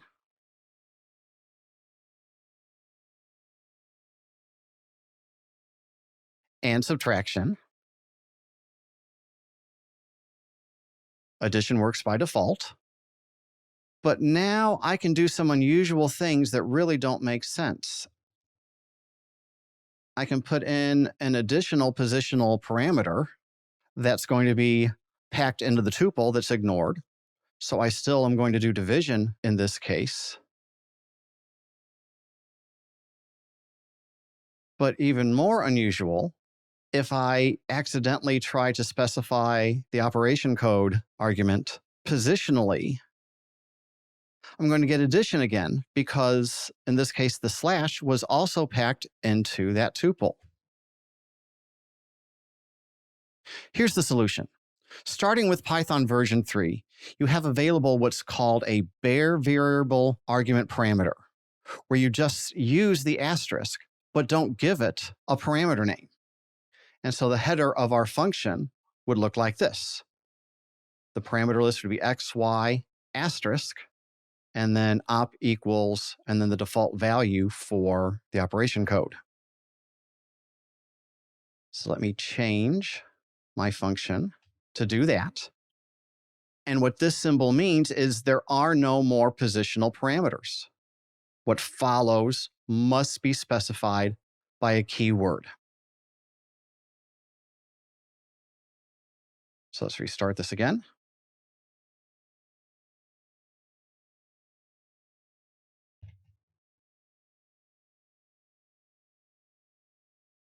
So again, the things that are supposed to work still work. I can still specify subtraction. I can still not specify a value for op, and it defaults to addition. But now if I try to do the things that don't make sense,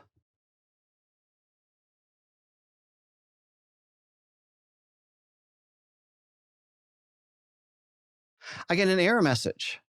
This extra positional parameter what doesn't belong there. And so instead of the function working and wondering what this third positional parameter meant, I actually do get an error message informing me that I've tried to call that function incorrectly.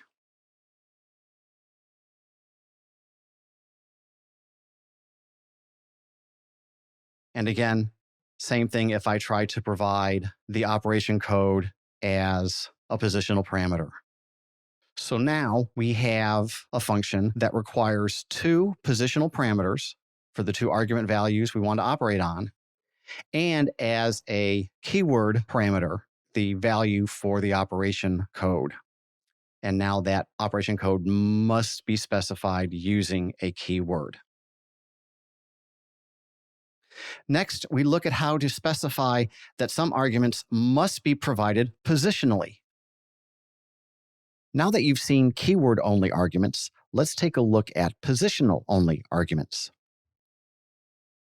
This is valid as of Python version 3.8. You can use a bare slash, similar to the bare asterisk in the previous lesson, to indicate what parameters must be supplied positionally.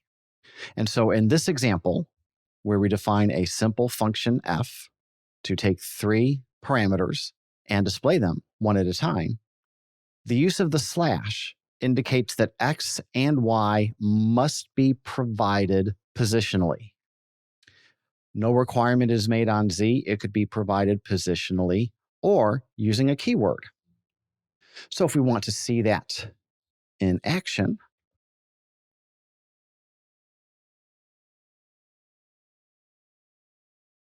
I can call f. I can specify z as a keyword argument, and that works. However, if I try to specify x as a keyword argument and y as well as z, I get an error telling me that we try to pass positional only arguments as a keyword argument. And you can actually mix positional only arguments and keyword only arguments in the interface for a function. You specify the required positional arguments first, followed by the slash, then arguments that can be positional or keyword, and then an asterisk, and then following those, only arguments that can be passed using a keyword. I'll call it G here since I already have a function f defined. But it's going to take two positional only arguments. The slash means that the following aren't positional only. Then the asterisk means those that follow must be provided positionally. And we're just going to print them out. We're not interested in the body of this function. We're interested in seeing how to call a function with those requirements. So I can specify values for x and y. I must do so positionally. I could choose to provide parameters for z and w positionally, but a and b have to be specified with a keyword argument. I do have the option, however, to specify z and w using keyword arguments.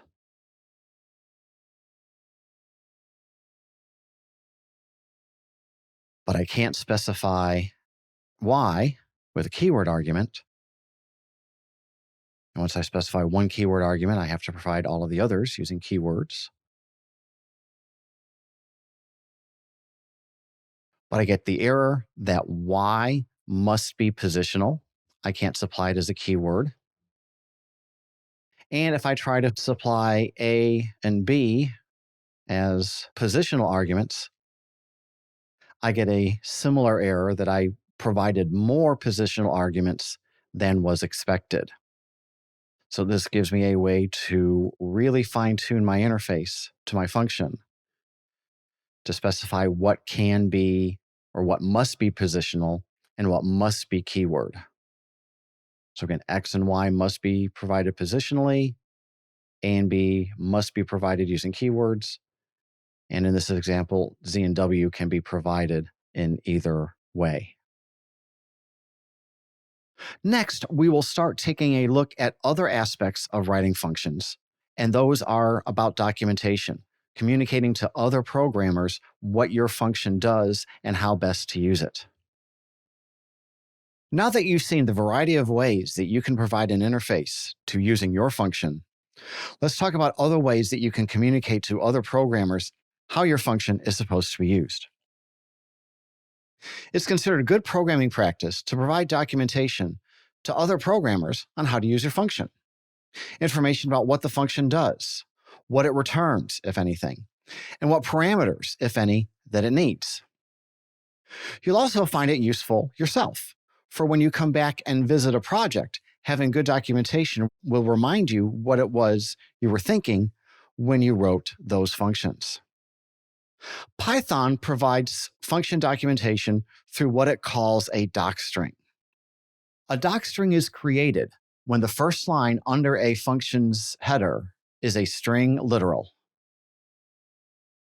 For example, here is a simple function to find the average of a collection of parameters. It's included a docstring. It says returns the average of a list of numeric values.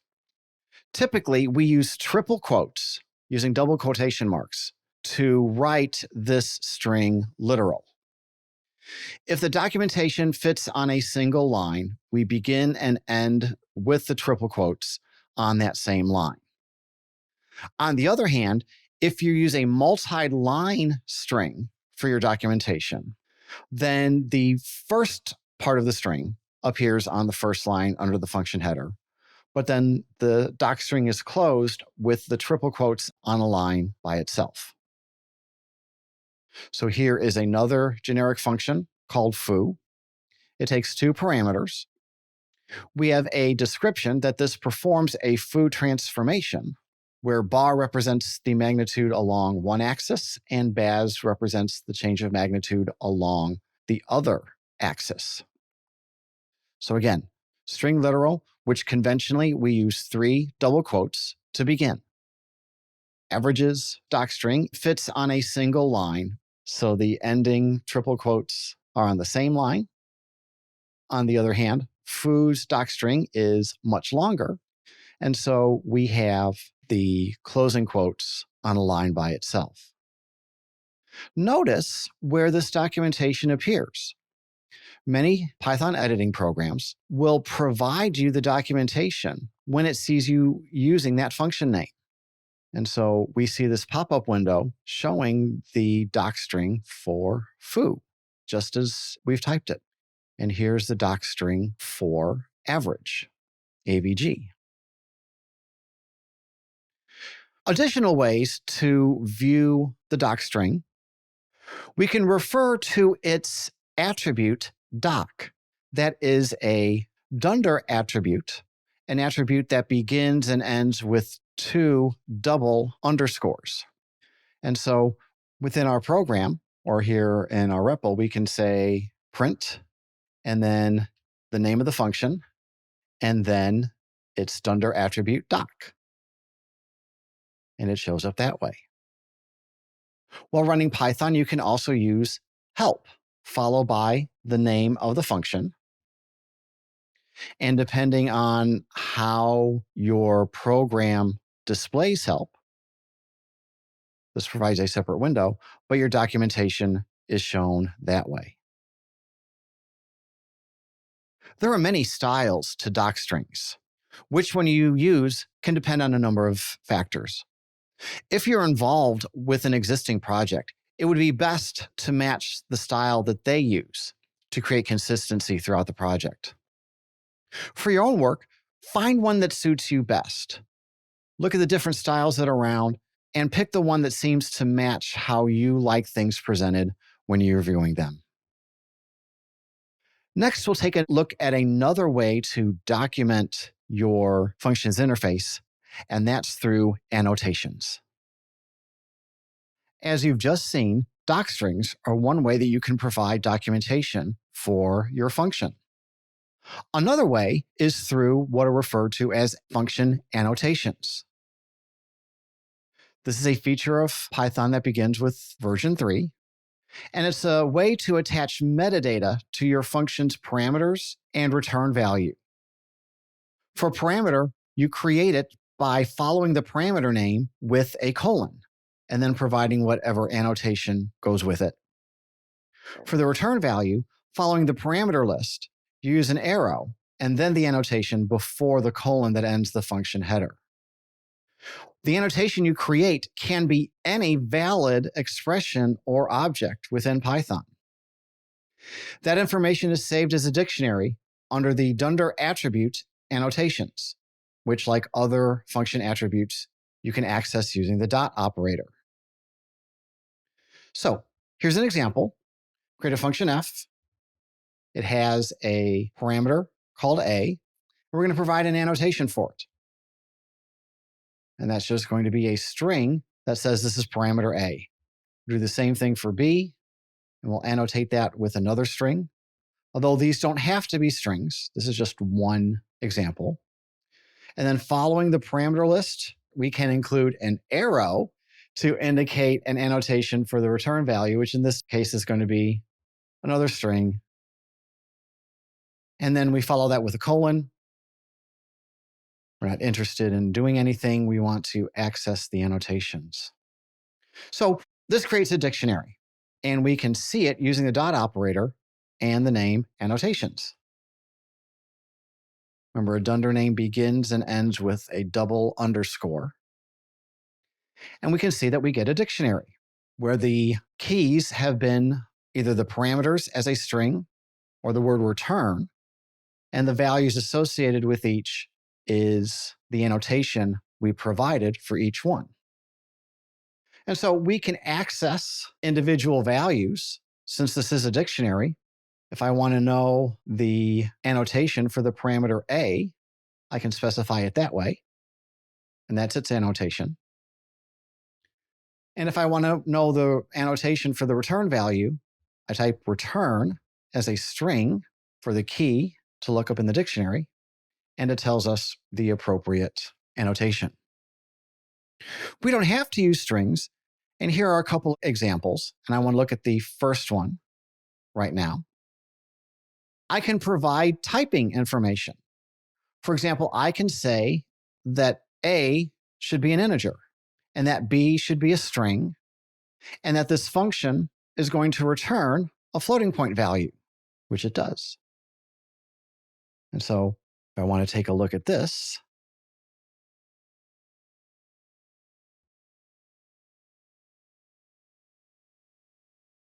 there's a second function in there. We will look at that in a moment. As I am calling this function, the annotation information shows up to help remind me what types are expected. And likewise, if I want to look at the dictionary more closely, I can use the dot operator to get it. Notice now that our annotations describe that they represent objects of type class int, string, and float. Annotations can become even more complicated, where we can provide for each parameter, for example, a dictionary of its own, where we have, say, one key value pair to indicate a description of what the parameter is, and then another one to give us information about its type. And so here we're going to compute the area of a circle. Annotation for the single parameter r tells us that the description is the radius of a circle and that its type is float. And its return annotation provides a dictionary where the description is the key associated with the value area of circle. And we get type information as well. And so I can look at this. I can say, what is the area of a circle? Notice all of the useful information that I'm told about the parameter that will allow me to use the function the way it's supposed to be. I can look at its annotations. I can type it in correctly. I get that the annotation for the radius is this dictionary. The annotation for return is this dictionary. And so this allows me to learn lots of information and to pin down what I want to know. So for example, if I want the description of what parameter R is supposed to be, I can look it up. And if I want to know, let's say, the type of the return value, I can look at the annotation for return, which itself is a dictionary. One of the keys is the word type. And I can look at that information as well. If you're going to include a default value with the annotation, then you would put the value and the equal sign after the annotation. Now, annotations aren't enforced. Whatever's put in an annotation isn't enforced anywhere. So we have this function f that's expecting an integer and a string, but I can give it other parameter values, and the function works just fine. They're not used in any way during the execution of a function. There's no checking if we specify types, that the types provided match what the annotation should say. They are just used to create that annotation's attribute. But they do provide good documentation. It adds information right within the function header that might not be apparent if you're relying on the docstring only. And there are tools that can look for a function's annotations attribute and pull out the annotations provided to provide additional information in how to use that particular function. Next, we will take a look at some interesting things you can do, knowing that your annotations is simply part of a dictionary which you can access and manipulate. Since you now know that the annotations you create are placed into a dictionary called annotations, you can write code that manipulates the annotations dictionary directly. Since it is a function attribute, you can access it using the dot operator. So if I define a function without any attributes, and then later I would like to add them, I can do it directly by creating the annotations attribute. Let's take a look at this. So I'm going to define a function, okay, 2 parameters, and we're not going to worry about what it returns. We just need the function created. We didn't create any annotations when we defined this function, but we can go ahead and add them now. It doesn't have it under annotations attribute yet, but we can create one. Now, it's supposed to be a dictionary, and the dictionary is supposed to tell us what type or any information we want about each of the parameters and the return value. So if we model this based on what we had in the last lesson, A is supposed to be an int to mean it's an integer, B was a string, and for what it returns, that was supposed to be a float. And so we can see that when we get the value of annotations, it tells us exactly the same thing it did in the last lesson when we provided those using the annotations notation. So those automated tools that look for this information about a function by reading its annotations will see exactly what it would have seen had we created the annotations directly. Here's another interesting example where you can actually write an annotation that can be modified during program execution. So we're going to create a new function. So this is a new function f.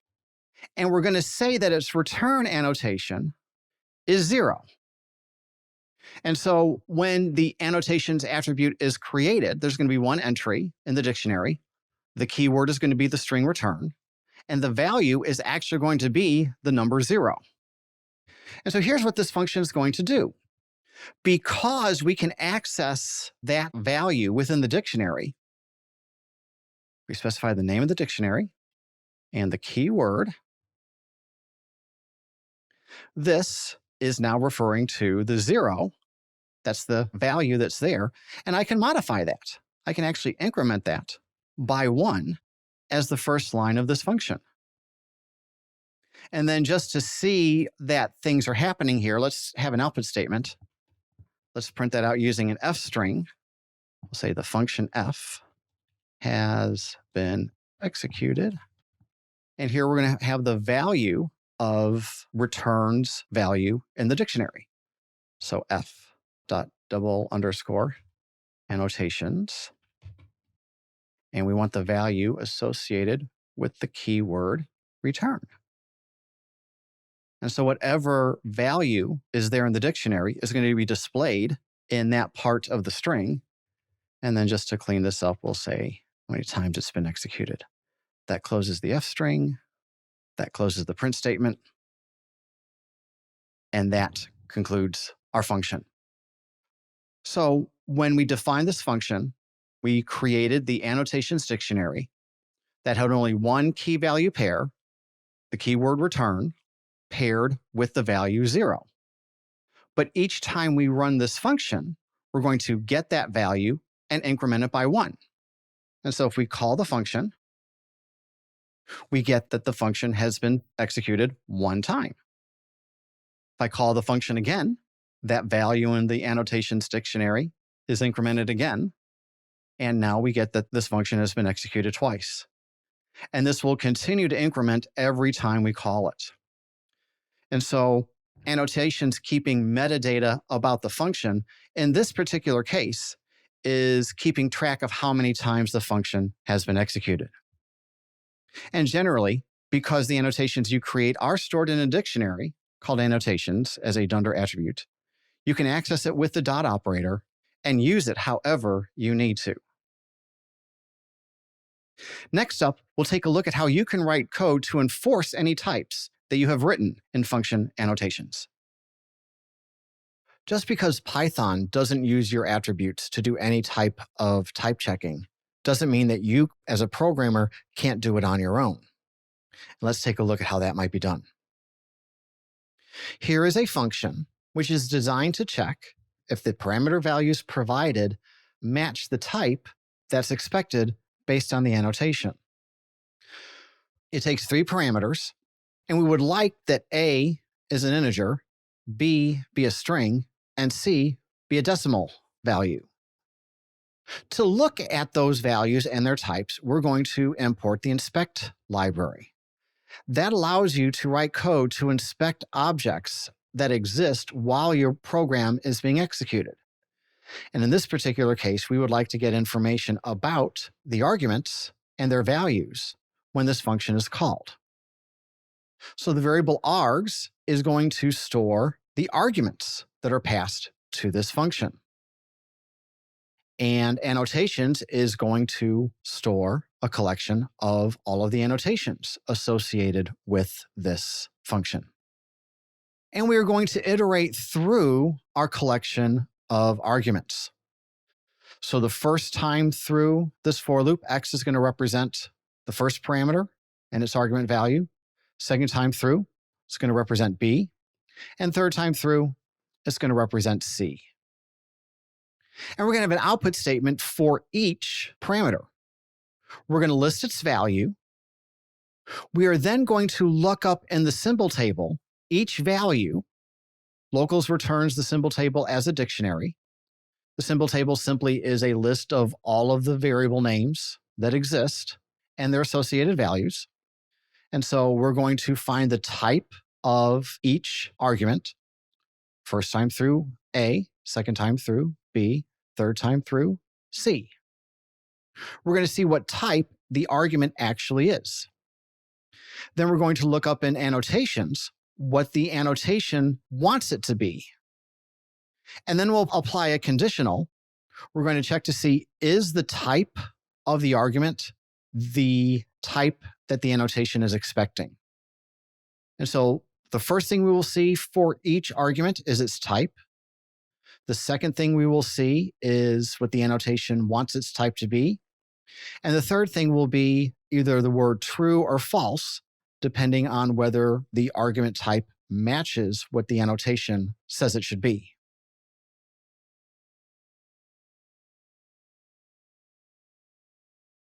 So when I call f, the function header appears showing me the annotations that a is expecting an integer, b is expecting a string, and c is expecting a float. And so we iterate through the list of arguments. A was an integer. It's supposed to be an integer, and so we get true. The argument type matched the annotation. B is a string. It's supposed to be a string, and so those types line up. The output is true. C was given a floating point, decimal value. The annotation wanted it to be a floating point value, and so that returns true as well.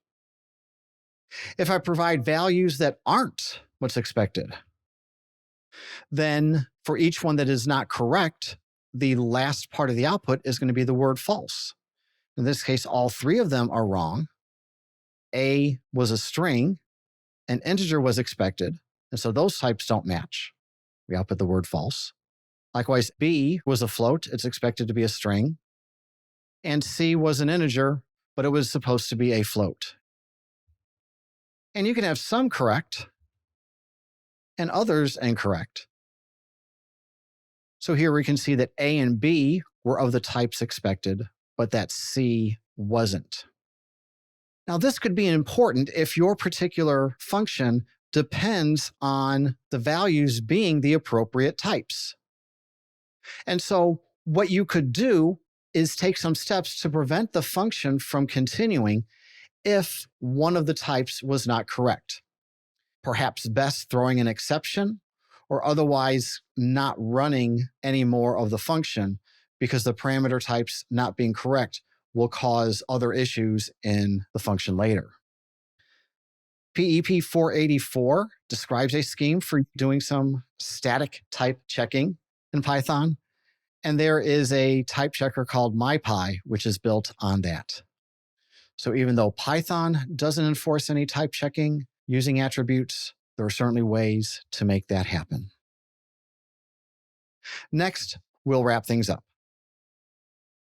I hope you've enjoyed this course and how to write your own Python functions. Let's look back at what we've done. As applications grow larger, it becomes increasingly important to modularize code by breaking it up into smaller functions of manageable size. Functions provide a means to do all that. Functions allow for code to be reused, and parameters allow each invocation to be specialized from one call to the next. Using a function requires knowing its interface, which is the function name, any parameter values that it needs, and what value or values it returns. You have learned how to create a user-defined function in Python. You've learned many ways that you can pass arguments to a function. Python provides a lot of flexibility for that, and we spent a lot of lessons on the different means of passing arguments to a function. We also saw how you can return data from a function to the place where it was called. And we learned how to use docstrings and annotations to provide documentation on how a function is to be used. Where can you go from here? Well, there are tutorials and courses on the Python return statement, usage and best practices. There's more information on pass by reference in Python, background and best practices, and also args and keyword args, demystified. I hope you have enjoyed this course, and I look forward to joining you for another one.